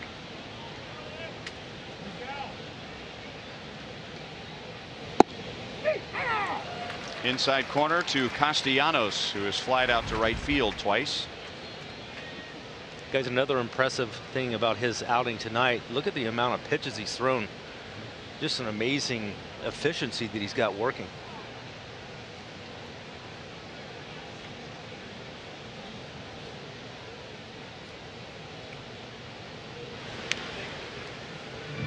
Ground ball double play would be nice here, because after Castellanos, who is struggling this year, and especially right now, now you start getting into Cabrera, Martinez, the other Martinez, and they'll be seeing Skoglund for the third time tonight.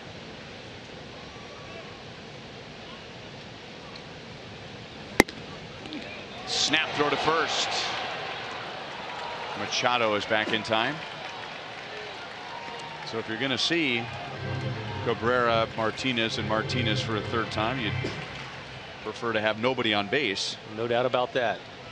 And we look at that pitch efficiency, and another part of the equation is 16 out of 20 first pitch strikes on the evening. So he's really going at them early in the count, getting ahead.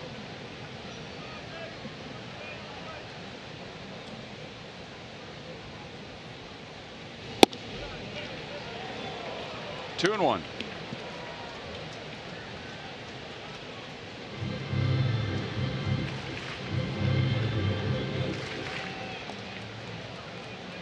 Dave Island That screen that he has behind him is a closed circuit feed to the Royals bullpen. Nobody is warming up. 71 pitches for Skoglund. 2-2 on Castellanos. So he can look out to the bullpen in left field, and if he wants a closer look, he can just turn around and look at that screen, see how his relievers are doing in the pen. But no need at the moment.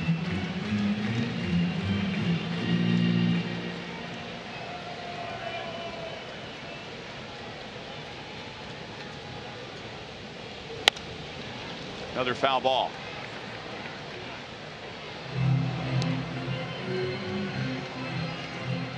Now, I mentioned in the first inning that Brad Ausmus didn't put one left-hand batter in there tonight against Skoglund, and if you looked at his minor league numbers, there was good reason to do that, even though it was in the minor leagues. But righties were hitting .295 against him in the minor leagues, so that makes what he's done tonight even more impressive. He's faced nothing but right-hand batters, all major leaguers. Yeah, and that's a really nice effort for him too, because and sometimes that really forces you to use your entire arsenal of pitches. You just don't get happy with the fastball and the slider.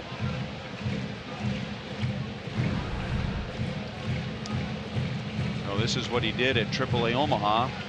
Lefties had a bad time.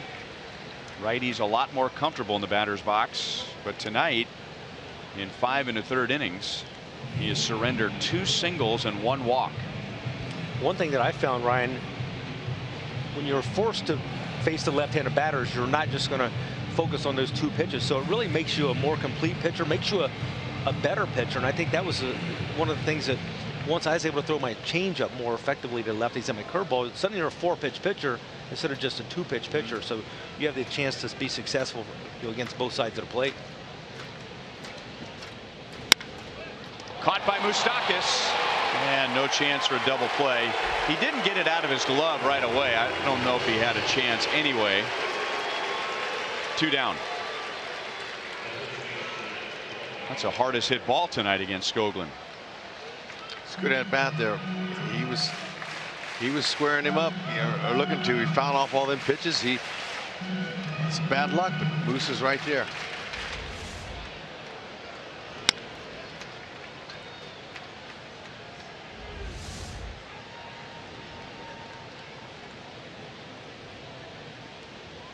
Cabrera walked in the first inning, and then Skoglund struck him out on 3 pitches in the 4th, put him away with a fastball.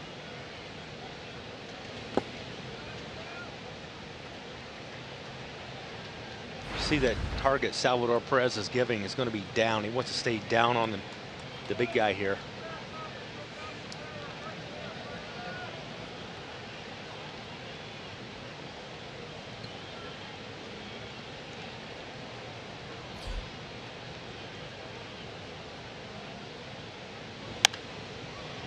Fouled away.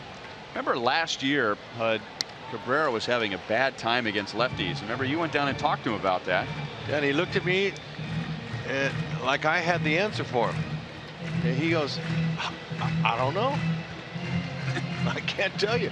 But what we can tell you is a hitter like this guy understands it ain't how you start, it's how you finish. He end up raking. He always does. He has great July, August, Septembers.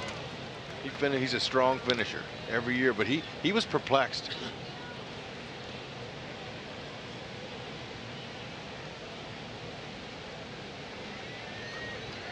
I know he's got a special place in his heart for the Royals fans here, as they made him feel good the year he won the Triple Crown, last day of the season. Look out. Somebody caught that with his bare hands. You could hear the smack of the ball hitting his right hand all the way up here. You probably hear it out in the parking lot, but he caught it. Yeah, you know, and this little looked like his daughter sitting next to him, or his granddaughter. Hud, what would Rex Barney say in Baltimore?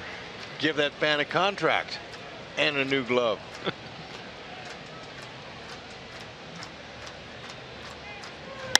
Oh, that will slice. Foul.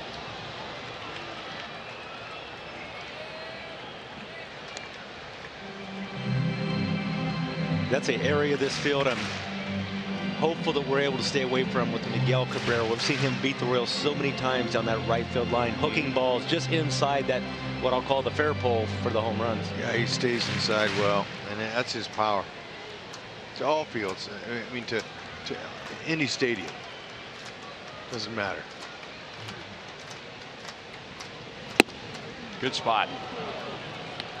3-2.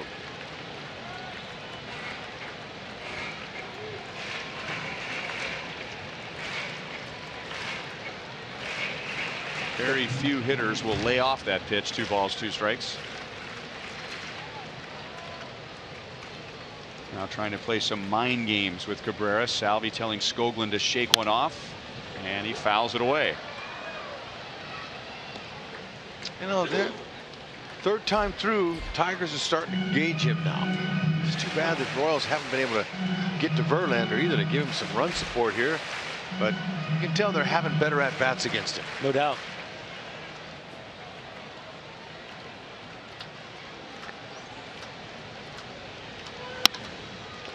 Escobar backhand, sets his feet, unloads, got him at first base.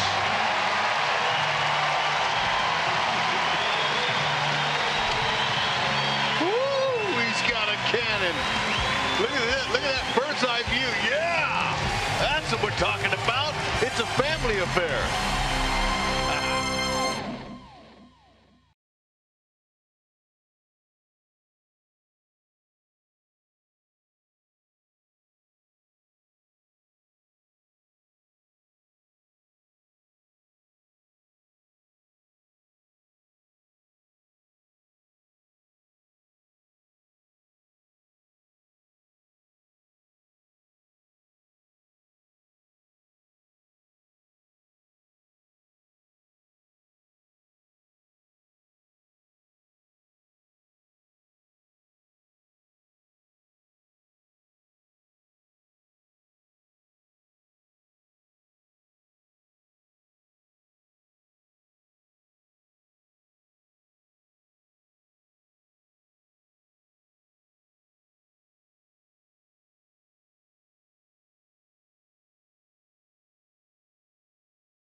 Going up against Justin Verlander has held the Tigers scoreless for 6 innings.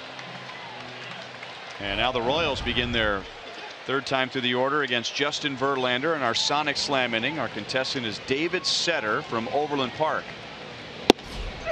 If the Royals hit a home run out of the park in this inning, David wins $1,400. If the Royals hit a grand slam out of the park, David wins $25,000 from Sonic and the Royals. Base hit left field.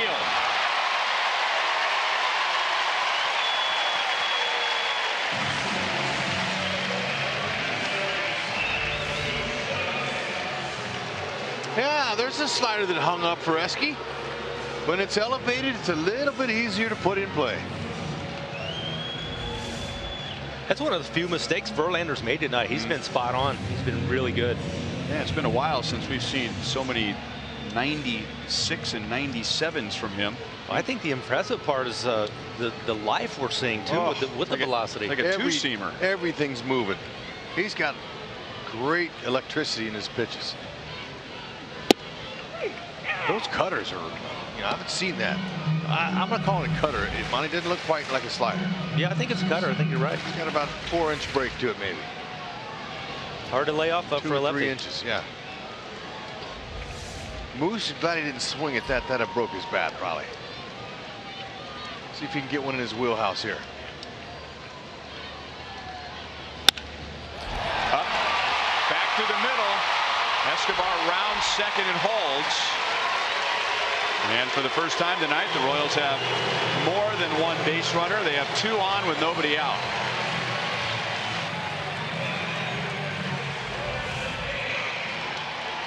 Yeah, stayed up again. And now Verlander's starting to miss with his location. Not as pinpoint as he was. Locane, he's been all over Verlander. He's hit 2 line drives to right field tonight.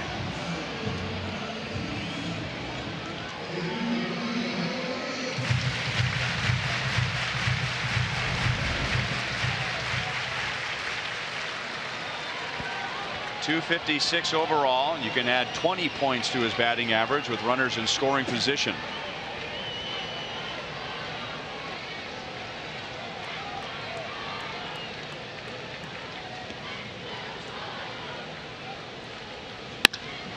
And now sharply hit again, but right to Iglesias.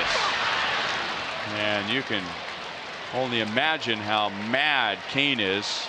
Frustrated. He's hit 3 right on the screws against Verlander tonight, and he has nothing to show for it.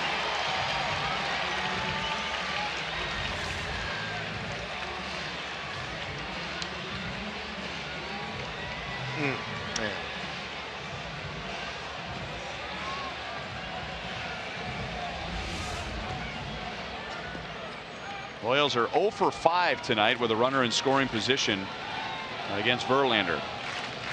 And you have to give a lot of that credit to the pitcher, as he has a track record of buckling down with runners in scoring position. Upstairs to Hosmer. He is grounded to second and grounded to third.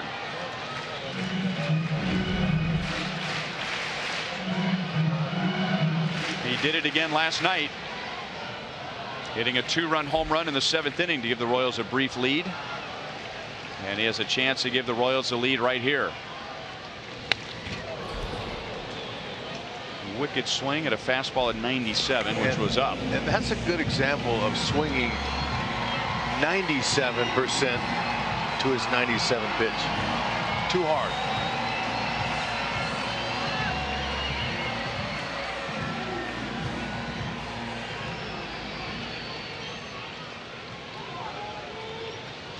Only Albert Pujols has more go-ahead RBIs since 2015 than Eric Hosmer.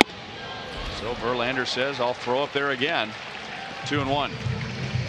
And I'm sure Verlander is aware of the success Salvador Perez has had it against him, who's standing on the on-deck circle. But he also knows that Eric Hosmer has the ability to drive in that go-ahead run. He's got to be careful with him.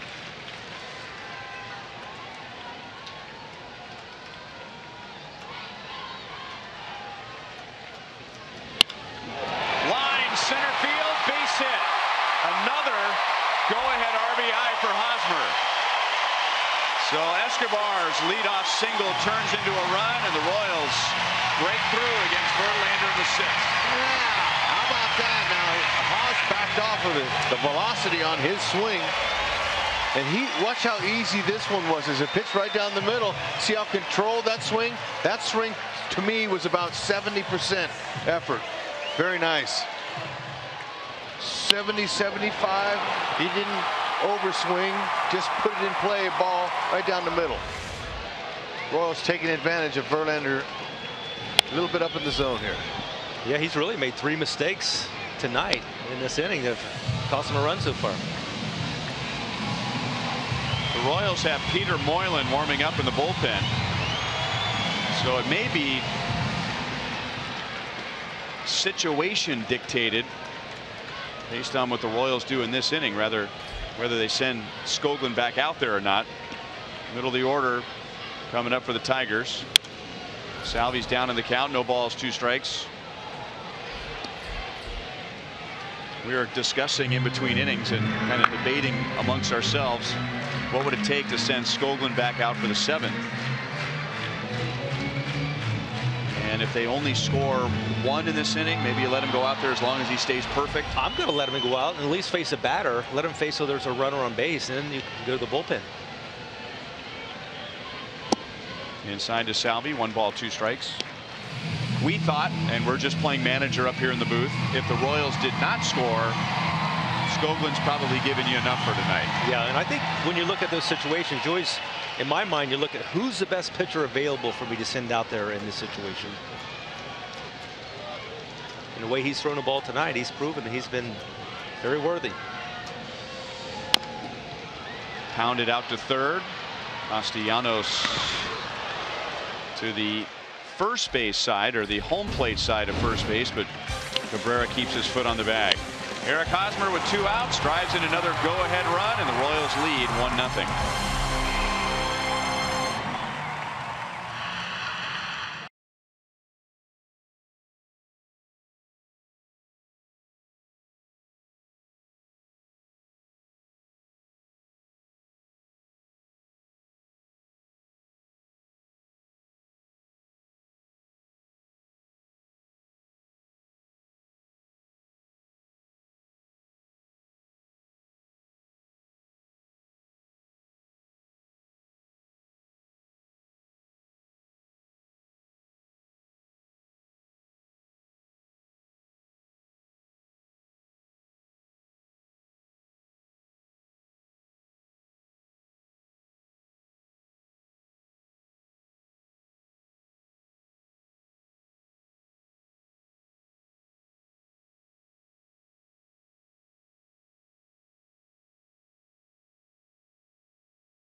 Waiting for you at Thoroughbred Ford, and by Academy Sports and Outdoors, for all for less.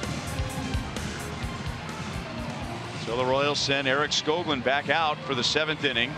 No runs, 2 hits for the Tigers through 6, and they have their 4, 5, and 6 hitters coming up. Victor Martinez, JD Martinez, Justin Upton. Skoglund has struck out 5. He retired 13 in a row at one point and is still set down 16 of the last 17.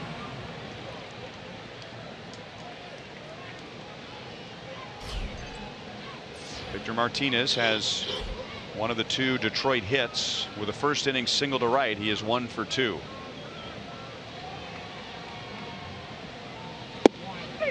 Inside corner, a strike.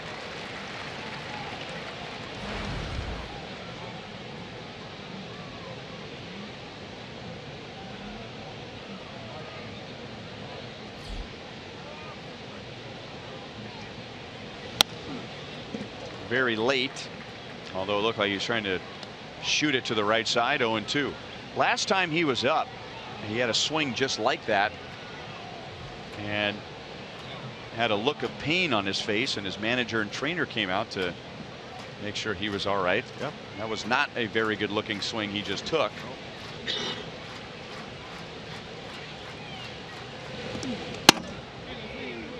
One and 2. It's right where Salvi wanted. Down. Heading the count like that, don't give him anything too good.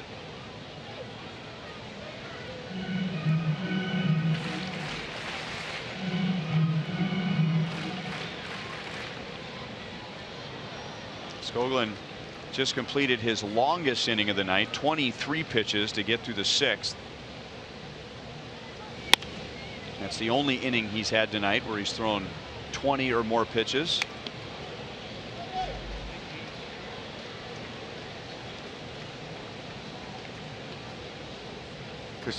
his tempo, you know, the pitch count that he's been able to maintain, mechanics. Gosh, he's making this look like a walk in the park. Been getting some outs up there in the zone too. That is a foul ball. Nice play off the sidewall. That's your favorite ball boy in the major leagues. No, that's the ball man. Oh, the ball man. That's right. Everything looks like a boy until you see that beard. I couldn't grow a beard like that. Or mustache.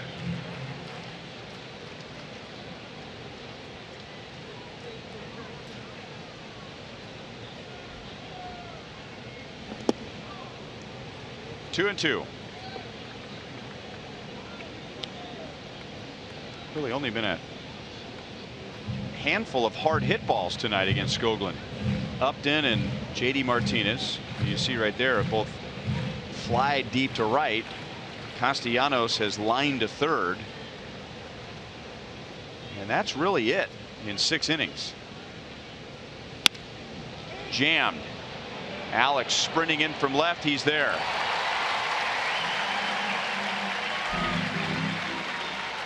And now here comes Ned Yost. So on one hand, the fans thinking about this with their hearts. They don't want him to come out. But on the other hand, they get to stand and cheer him back to the first base dugout. Oh, man, what a family affair for this right here. Look at this. Oh, man, this is emotional. Mom and Dad, enjoy it. Look at that.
The lines of, you're about to walk off this mound and get a huge ovation, take it in. And boy, did he. About 3 steps into it, he just looked up, soaked it in, tipped his cap, which I know that's going to be pulling at your heartstrings, and good for him. He will never ever forget May 30th 2017 at Kauffman Stadium. No. And neither will we. And neither will they. Look at it's emotional. We don't cry too many times up here in the booth, but look at that. That's not a cap tipper. That's a I love you. He gave the I love you sign to his parents and the crowd right there. That is great. It was the greatest. You know, the Royals made fans all around the country in 14 and 15 with the enthusiasm they played with, which, you know, at times this can be such a country club sport. You know, act like you've been there before, and you know, the Royals refuse to fall into that. Strikeout as Moylan gets JD Martinez. And you know what? An old schooler may say that maybe that was a little too much with the tip of the cap, but why not? I mean, everyone in the stadium is standing and cheering for him, and he tried to find a way to let them all know that he heard it. Yeah, now he's reflecting himself, saying, did I just do that? All right, let's hold on now. Let's just hold on. Let's make this dream come true, and we can get a W out of it. Pulled foul by Upton. By the way, with 6 1/3 scoreless innings, Holtze just told me that is the 3rd longest scoreless debut in Royals history. Oh, man. So here's Moylan. Chevy called to the bullpen. He pitched 2/3 scoreless last night.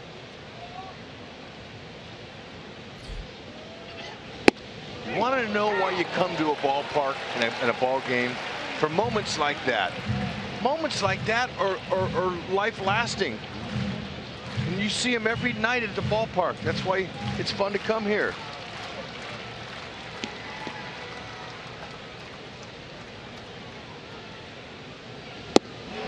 Moylan finishes off what Skoglund started. And the Royals have held the Tigers scoreless for 7.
He is actually filling in for Nate Karn's spot in the rotation tonight.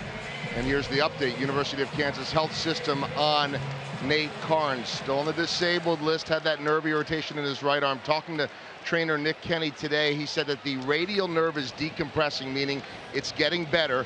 That has allowed him to play catch, which is progress. He's not at a point yet where he's ready to throw off of a mound. Once he's there, that'll be the next step. Don't know when that'll be, I was told, and they don't want to push that, but he is making progress. They'll continue to evaluate guys day to day and see how he feels on the specific day and how he feels the day after doing some work. It's progress. No timetable yet, though, on when he gets on the mound or returns. Well, nothing's going to take the sting away from Danny Duffy being out for a while, but it helps tonight to see Eric Skoglund pitch the way that he did and hear that Nate Karns is getting closer. As depressed as many of us were this morning when we woke up after the loss and understanding the injury of Danny Duffy, it was a somber day today here in Kansas City. I could feel it. And for that walk-off by Skoglund and this crowd that gave him that kind of love was uplifting. That just made everybody feel better, brought us everybody back. Speaking of uplifting, how about Bonifacio 2 for 3 tonight against Verlander. Yeah, there you go, Hud. Now they're making signs. That's what they should. They should cheer this man. Two-seamer over the middle of the plate. Verlander's been missing there last inning and this inning. And look at how short and compact. I just loved it. The first time I saw him this spring live taking batting practice, I was like, wow, look at him. He looks like he belongs. And sure enough, talking to Ned, Ned said, you know what? I want him now. We'll be happy to take him with us. But it didn't happen. But he was one of the first call-ups. Moss has struck out twice. Once on a curve, once on a fastball. This will be the 100th pitch for Justin Verlander. So they begin to move around in the Tiger bullpen. That's a big change from Jim Leyland to Brad Ausmus. It would take about 120 pitches for Jim Leyland to get anybody going in the Tiger bullpen. Brad Ausmus is a little more cautious. And that was when Verlander was younger and it had a little bit more moxie. It was like, no, don't take me out. 1-2. Arsenio Leon is the righty. Blaine Hardy is the lefty.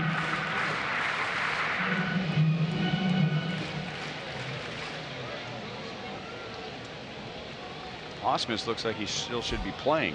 Doesn't look like he's a day older than 32 years old.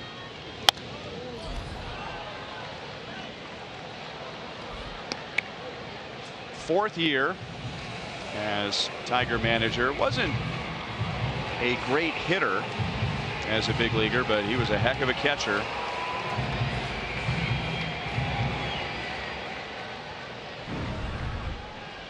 Won 3 Gold Gloves as a big leaguer.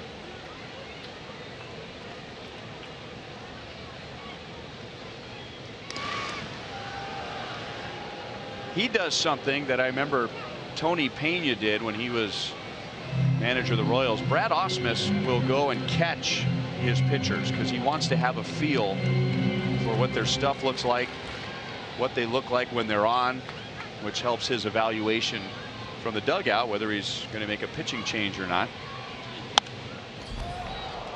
Tony Pena did the same thing. Ned Yost, who's a little older than Brad Ausmus and Tony Pena, I asked him, do you ever want to get back there and catch any of your guys? No. Well, you know what? He had his fill. I mean, he had a nice career. Gene Lamont giving Ausmus a lot of advice. What a good advisor he is.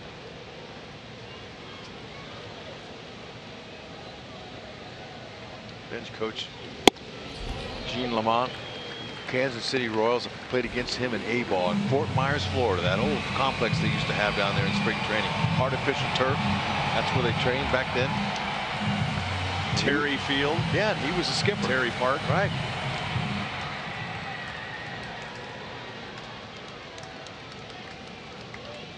That's where he played against Darryl Motley and Butch Davis. Oh, called third strike, and it wasn't immediate. Tim Timmons took a long look at it and then rung up Moss. He's having a tough time accepting it. Oh, two-seamer.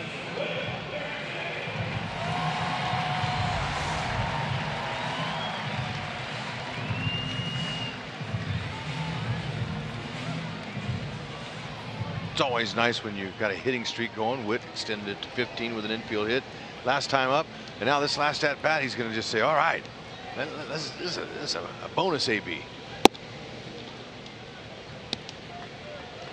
See if we can find a gap.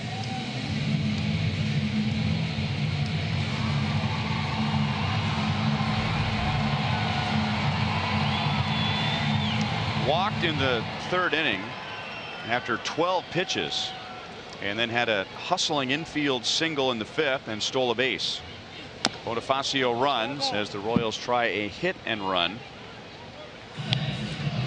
1 ball, 1 strike. MLB.TV Premium, the #1 live streaming sports service, is back with better picture quality than ever before. Watch every out-of-market game live at home, in the office, or on the go. Blackout restrictions do apply. Visit MLB.TV for details.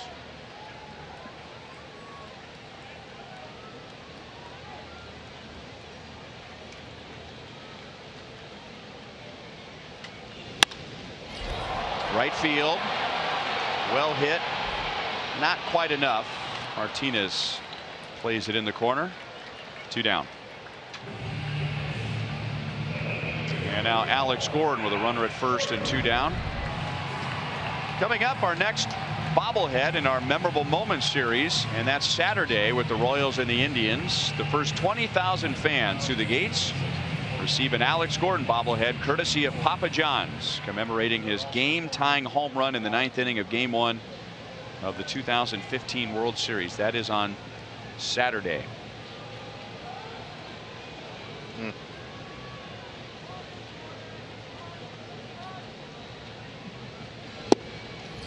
Low for ball 1. This ballpark has provided some great memories for the new generation of Royals fans.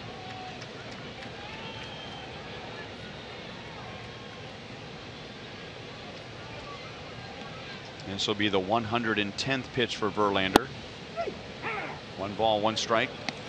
He has thrown that many pitches at least 3 times. He's gone 112 in 1 start, 118 in another, and his season high is 119.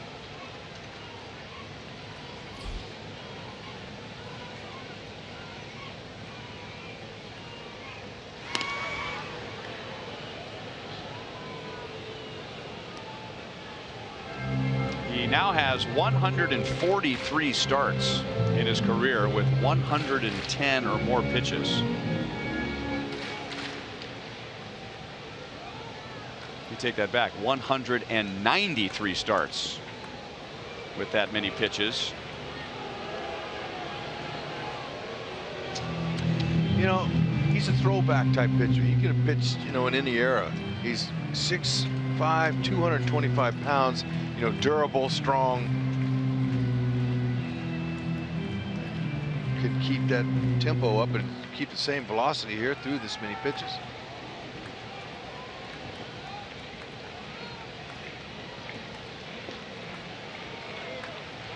It was interesting reading about how he prepared for last year, because he almost won the Cy Young, and he talked to some surgeons about how to build back strength after surgery. Now, he didn't have surgery, but he realized that he was training the rest of his body, which most pitchers do in the offseason, but not his arm.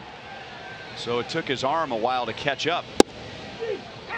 1 ball, 2 strikes. He had had slow starts in consecutive seasons, so unlike what a lot of pitchers are doing these days, he trained his body and his arm during the offseason. He started throwing a weighted baseball, so he was ready to go with pitch 1 last year and almost won the Cy Young. That'll be out of play.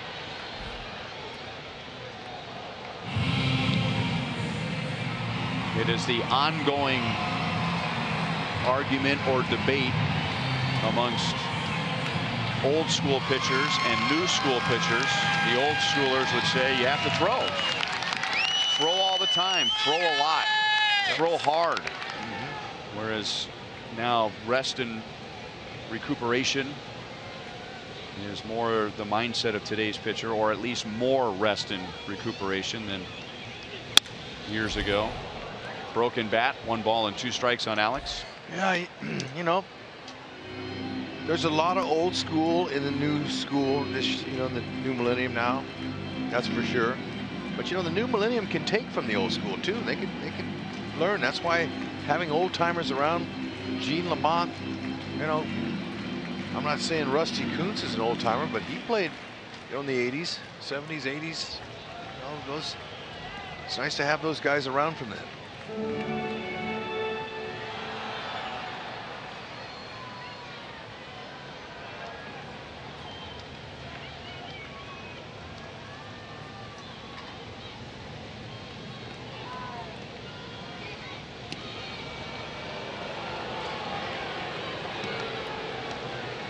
You know, long toss, if you're a position player, not necessarily a pitcher, although pitchers do it too.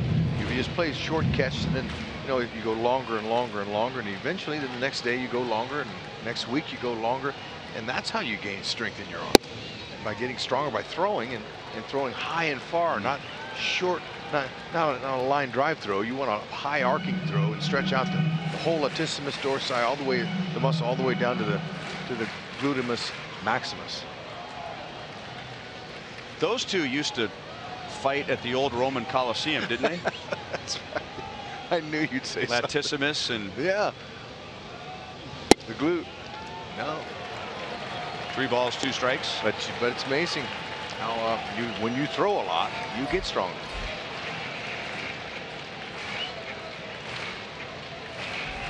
I think now with, you know, kids playing baseball year round, maybe rest is more important. Yep. You know, they don't allow those baseball muscles to rest. Right, and the Tommy John surgery is now relevant. Yeah. So it's they're finding ways to stay away from that if possible. Bonifacio runs, and it's popped up. 3 Tigers in pursuit, and it's Machado, the second baseman, going out to end the inning. 116 pitches for Justin Verlander. Royals lead 1-0 at the end of 7.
And this guy can stop the show or continue it real quickly.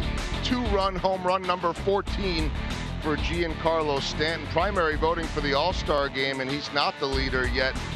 I have a feeling that guy will be starting in Miami. Our Kubota power leaders in the National League: Bryce Harper at 15, Scott Schiebler at 15, and then it is Giancarlo Stanton. And we see the Skoglund family, and how happy are they right now? Guys, I think the thing that's telling, and you saw the tears, you saw the emotion, we all had that emotion tonight, but after the interview I did with them, his mom and dad said to me, can you believe the play in the first inning by that third baseman? That was the leadoff play by Mike Moustakas on Dixon Machado. Welcome to the big leagues. Dad said that play is not made in the minor leagues. Bunted foul by John Hicks. Yeah, he's gonna see quite a few plays, I think, while he's with the Royals this year that he has not expected to get outs on in the past. No, you better believe that's right.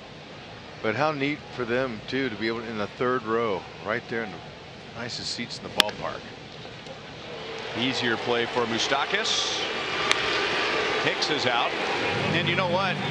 If Moustakas does not make that play in the first inning, maybe Skoglund's fine, maybe he pitches around it, but now right away he's got a runner at first, nobody out, pitching out of the stretch. But Moustakas makes the play, then Castellanos flies out. He got the first 2 outs. No doubt, it's a momentum changer.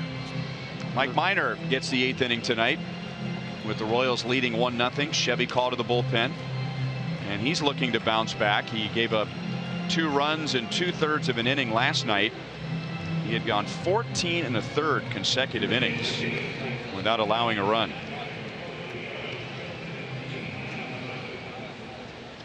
Mikey Matuk is going to bat in the place of Jacoby Jones.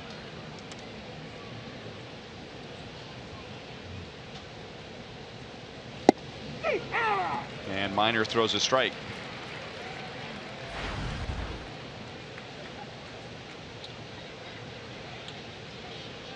.56 at bats, 10 hits for Matuk.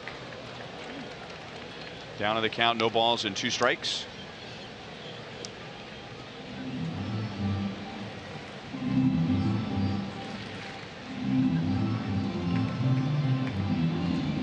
Tigers got him in a trade with Tampa Bay during the offseason. And he may get a look in center field. Tigers were using Tyler Collins quite a bit in center, and they just designated him for assignment. Calling up Alex Presley. They used Presley last night. They used Jacoby Jones tonight, and now Matuk pinch hitting with 1 out in the 8th.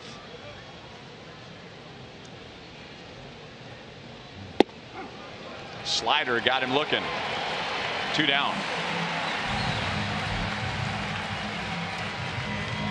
Beginning June 15th, the greatest players in the world descend upon Erin Hills for one of golf's most anticipated events of the year. The 117th U.S. Open begins June 15th on Fox FS1 and streaming live on Fox Sports Go.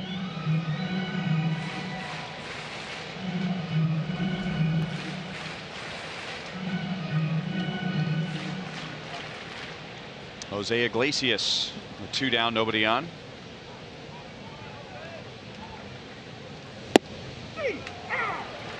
He is fouled out to first and popped out to second base.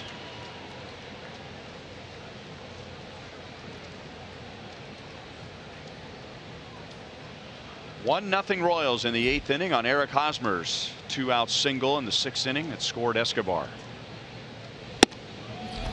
A little bit high, 1 ball, 1 strike.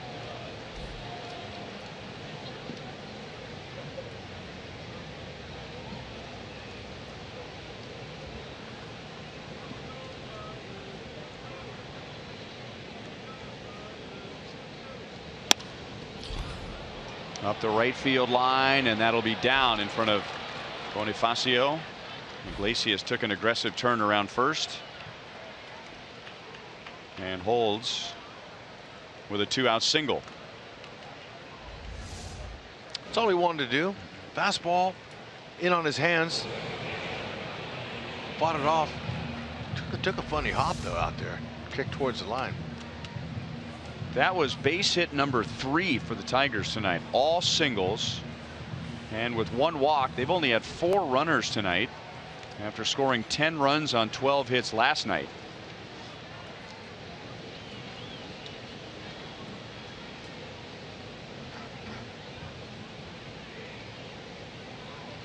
Now Dixon Machado.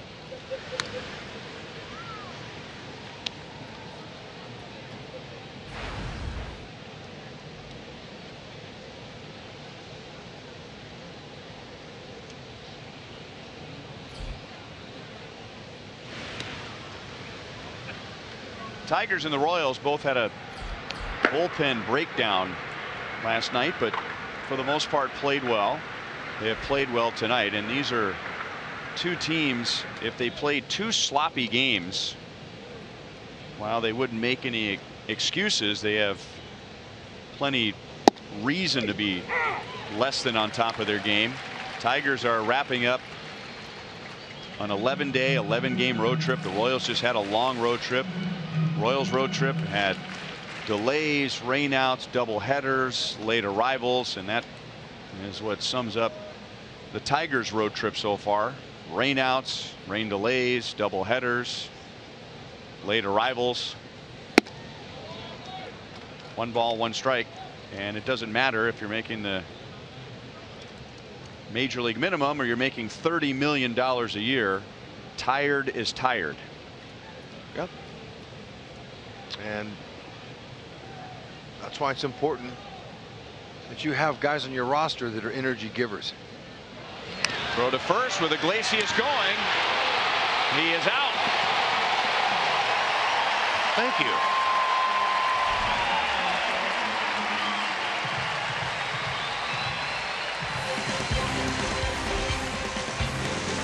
Good Haas stepping up like that, clearing a nice path. Ouch. That hurt.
To the bottom of the 8th inning, so our deep drive of the game tonight is a single to center field from Eric Hosmer with 2 down in the 6th inning. And if that stands up, we'll take it. Hey, this has been a great pitcher's duel today. Verlander was on top of his game. Last few innings, he started leaving some pitches up. Royals couldn't take him deep, but so far they hadn't had to.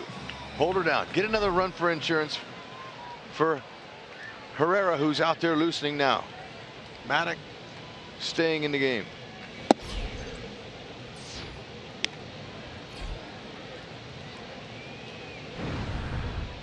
And Alex Wilson will pitch the bottom of the 8th inning after Justin Verlander gave up 1 run, 6 hits over 7 innings.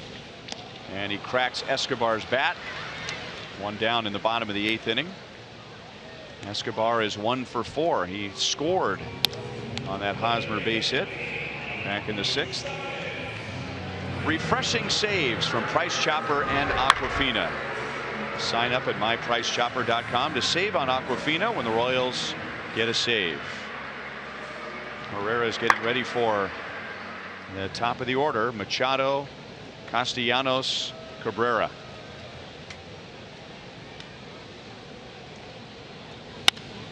Moustakas goes the other way. He helps set up the Royals run. Escobar singled leading off the 6th. Then Moustakas singled to get Escobar in scoring position, and then Kane grounded into a double play, which appeared to have turned the inning around for Verlander, but then Hosmer, 2 outs, drove in Escobar with that single. Line foul. Watch out.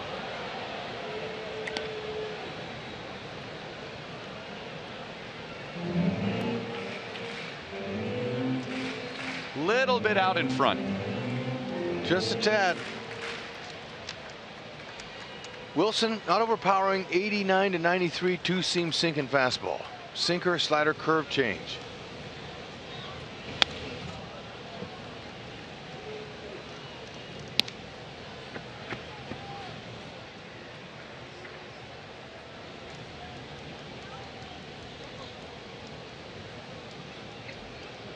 He pitched the 8th inning last night and faced only 3 Royals.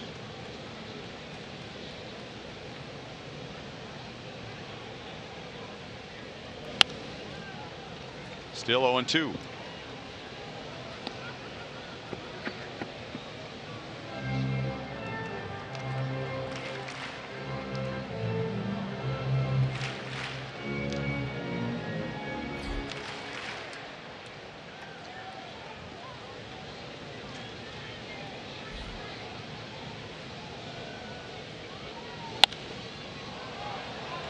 And we'll do it again.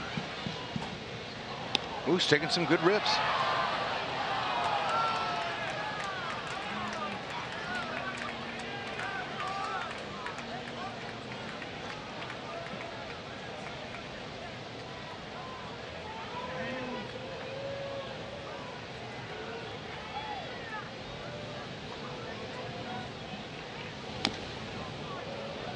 Still 0-2. Moustakas facing the pride of Bahrain, Saudi Arabia. Alex Wilson. Well, maybe not, but that's where he was born. Father was working for Texaco, and Alex moved back to the States when he was 18 months old. And that will land foul, but still has the distinction of being a native of Saudi Arabia and just the second major leaguer born in Saudi Arabia. Craig Stansberry, who pitched or played rather for parts of 07, 08, and 09 with the Padres, also born there. So he'd be a candidate if Saudi Arabia ever wanted to play in the WBC. He'd qualify. They have plenty of people to draw from. Now 1-2. It's not $1 Million Arm. You see that movie? Yep. That was India. That was a good movie. I liked it. Pirates signed both of those guys. Yeah.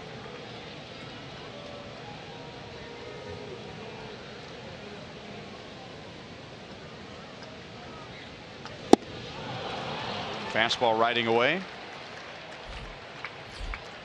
2 down.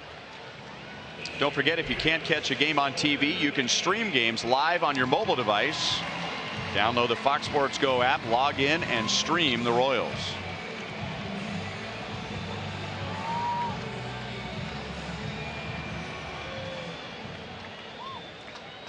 Pirates have been pretty creative over the last 10 years in trying to find talent from all over the world.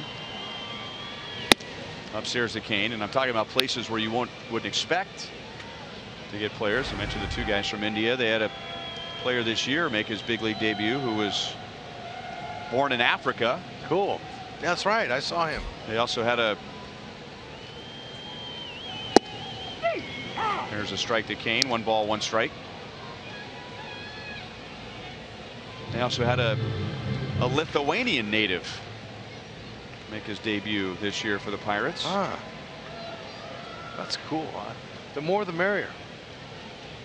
We'll take them. If you're good enough anywhere in the world, you can play here. And I might have to pay your dues a little bit in the minor leagues, but it's worth it.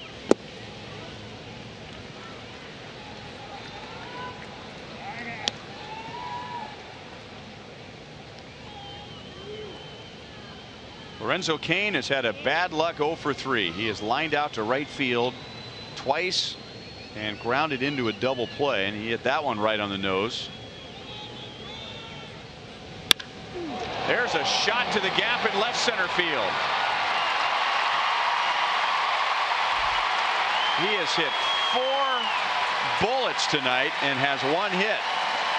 Oh man, I'll tell you what, yeah, he said, all right. That was a grudge swing there. Now he waited for one up in the zone and he got one. And it was this little cement mixer slider, didn't do much, just stayed right dead hard center cut. Beautiful stroke. Locane, he's locked in now. Wow. And he leans back like that, you know he got it. He get a little bit more launch angle on that, he might have had him a dinger for sure.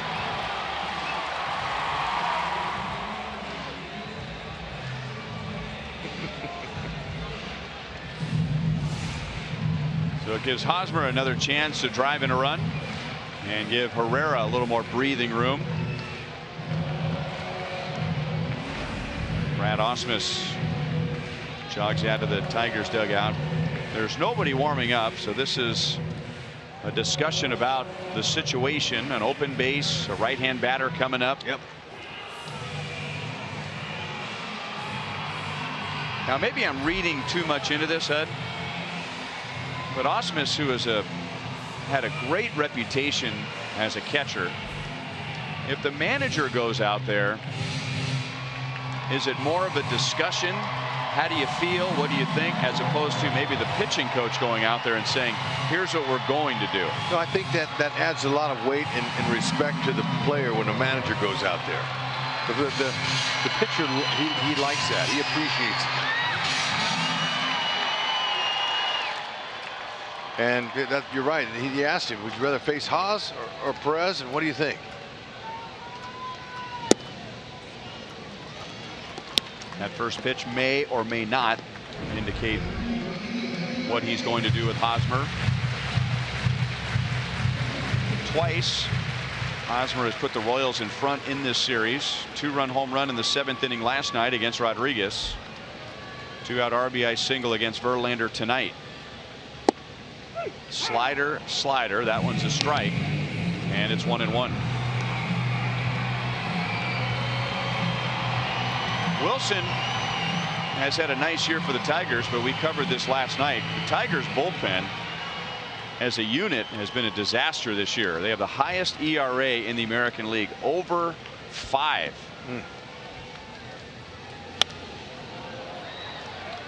1-2.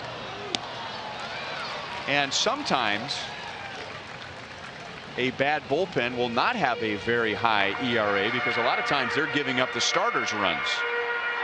So they may not be getting the job done, but they may not be reflected in the ERA. So when your bullpen ERA is high, that tells you that very little is going right.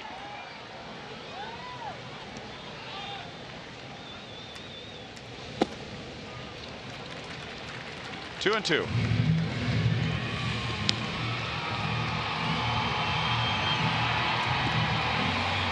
Wilson. This Wilson, Alex Wilson, carried a 1.64 ERA into tonight. Brad Ausmus at the moment is using the lefty Justin Wilson as his closer, and Justin got his 4th save last night.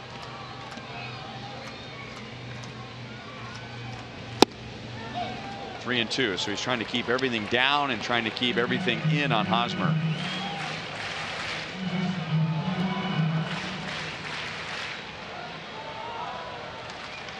Salvi waiting on deck.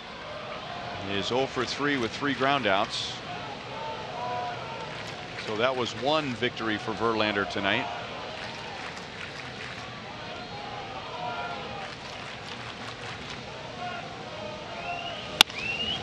Tied him up. And Machado throws him out. So the Royals strand Kane. Hoping to even the series at 1 game apiece. Kelvin Herrera out of the bullpen in a 1-0 game.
A preview of Boulevard Royals live from Joel. And still an inning to get through here for Kelvin Herrera, but one way or another on Boulevard Royals Live, we're going to be talking about the Major League debut of Eric Skoglund plus Eric Hosmer coming through in the clutch again. Jeff Montgomery on hand, Ned Yost reaction. We'll hear from Skoglund and much more coming up on Boulevard Royals Live. All right, Joel, Kelvin Herrera, 11 out of 13 in save opportunities. He will get the top of the order in the 9th, and Brad Ausmus is going to go to his bench right away. Instead of Dixon Machado, it'll be Alex Avila, left-hand hitting catcher, who started last night and batted second and was 0 for 4. He did have a walk and a run scored. See about Herrera now. The thing about him is his fastball is dominant. Excellent changeup. Sometimes goes to that occasional slider and wants to stay firm. At 99, you know, it's very difficult to square that up. So 1-run lead here. This is important that Herrera gets out and gets ahead. And Avila hadn't fared very well at all.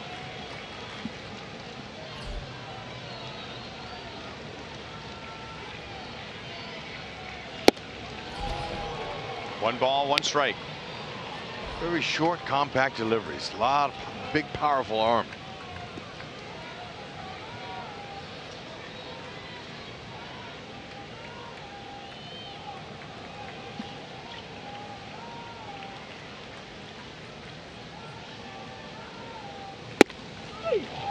High changeup, and it's 1-2. And Avila, he says something to home plate umpire Tim Timmons, but just reading his body language, he doesn't appear to be thrilled with the strike zone. Oh, and Alex has a good eye. 21 walks in the season. One down. Tigers have only had 4 base runners all night, so there really hasn't been a double play situation or a big double play situation. Remember, every time the Royals turn a double play, the next day McDouble sandwiches are only $1 at participating McDonald's in the greater KC, St. Joe, and Lawrence locations.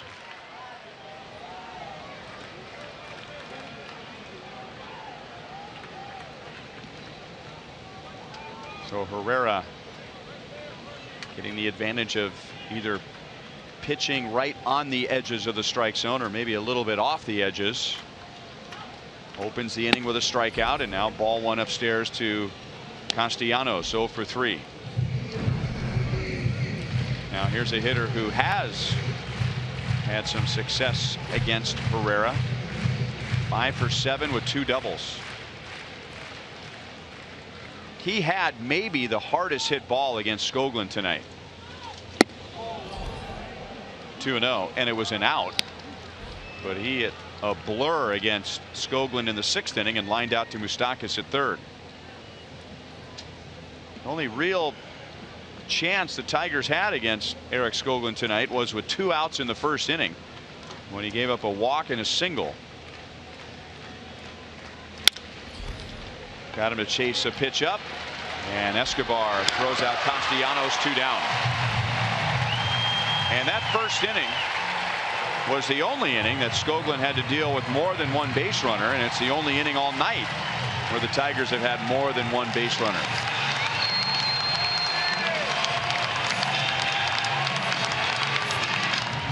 It is not a huge crowd tonight by size, but it feels that way by volume. As in decibels. You know what? I could just feel that the energy tonight was good because of the disappointment they had today. Fouled away by Cabrera. Listen to him now. They're bringing that chant back, but you know, Ryan, in baseball, every day's a day. You have proven that on many occasions since your first day as Royals broadcaster. Check it out, man. They've made my night. I'll tell you that in the crowd. See if Herrera can get 1 more out.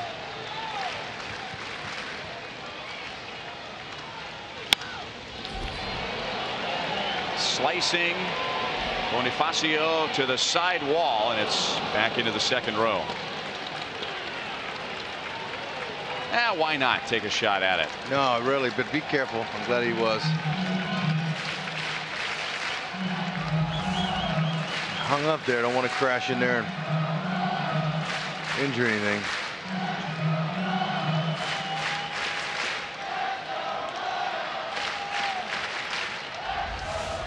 $21,864 here tonight.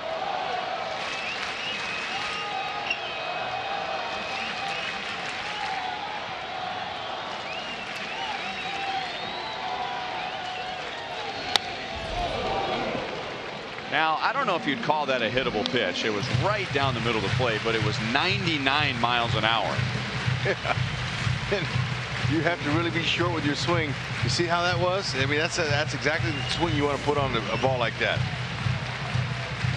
But Miguel, he loves facing Herrera. It's best against the best. Yep. Strike three. Got him looking.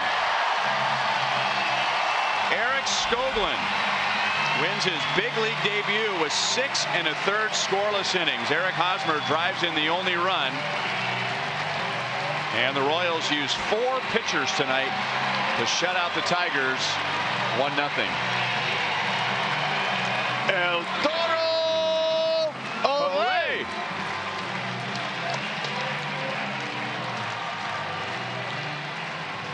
Skoglund towed the slab today and never had towed it before in the big leagues, and he made an impression that we'll never forget.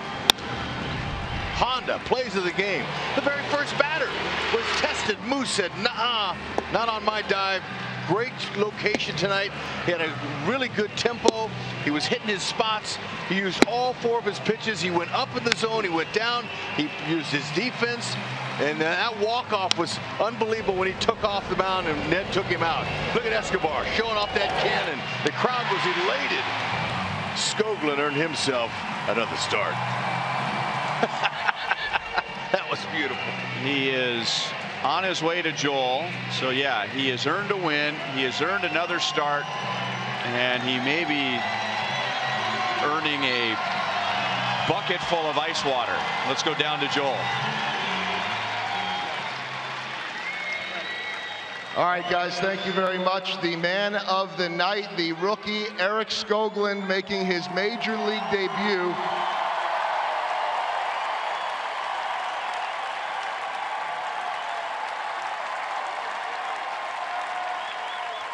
Well, you're only a few hours into this. You've already had a couple of tips of the cap. What has tonight been like for you?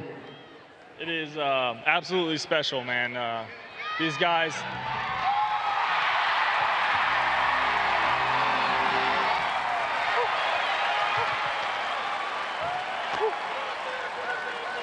Now you have officially been welcomed to Kansas City. All right, so what was this night like for you? Man, it was special, honestly. I don't even know what to say, really, man. Thank you guys for coming.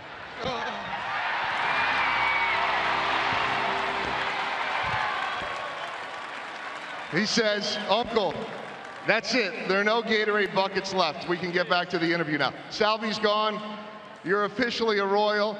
You are the first Royal starter to win in your big league debut since 2005. Now back to the question.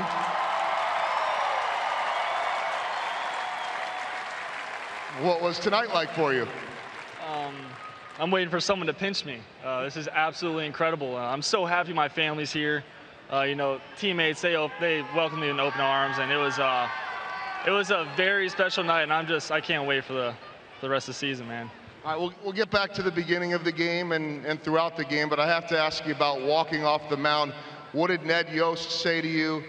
And then just describe that moment as you're walking off to a standing ovation and your parents and your brothers and family over there on the side. He said, walk slow and take it all in, man.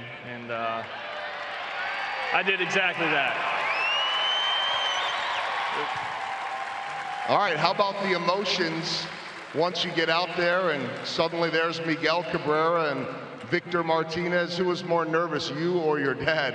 Oh, man, I can only imagine. He was probably in pure panic, honestly. And No, you know, it's still baseball, and I'm just trying to get outs and, you know, attack the zone and give this ball club a win.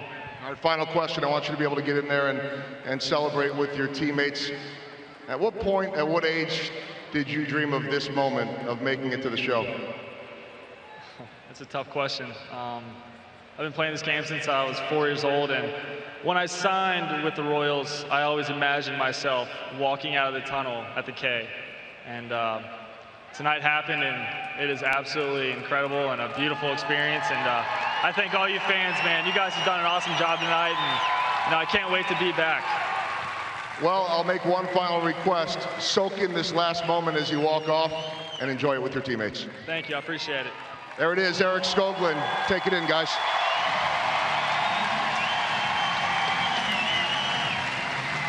What a great night. And 2 salvie splashes. Oh, look at it. Look at Ned. Oh, man, enjoy it, young man. He did. Think Salvi got some joy out of that? He'll be ready next time.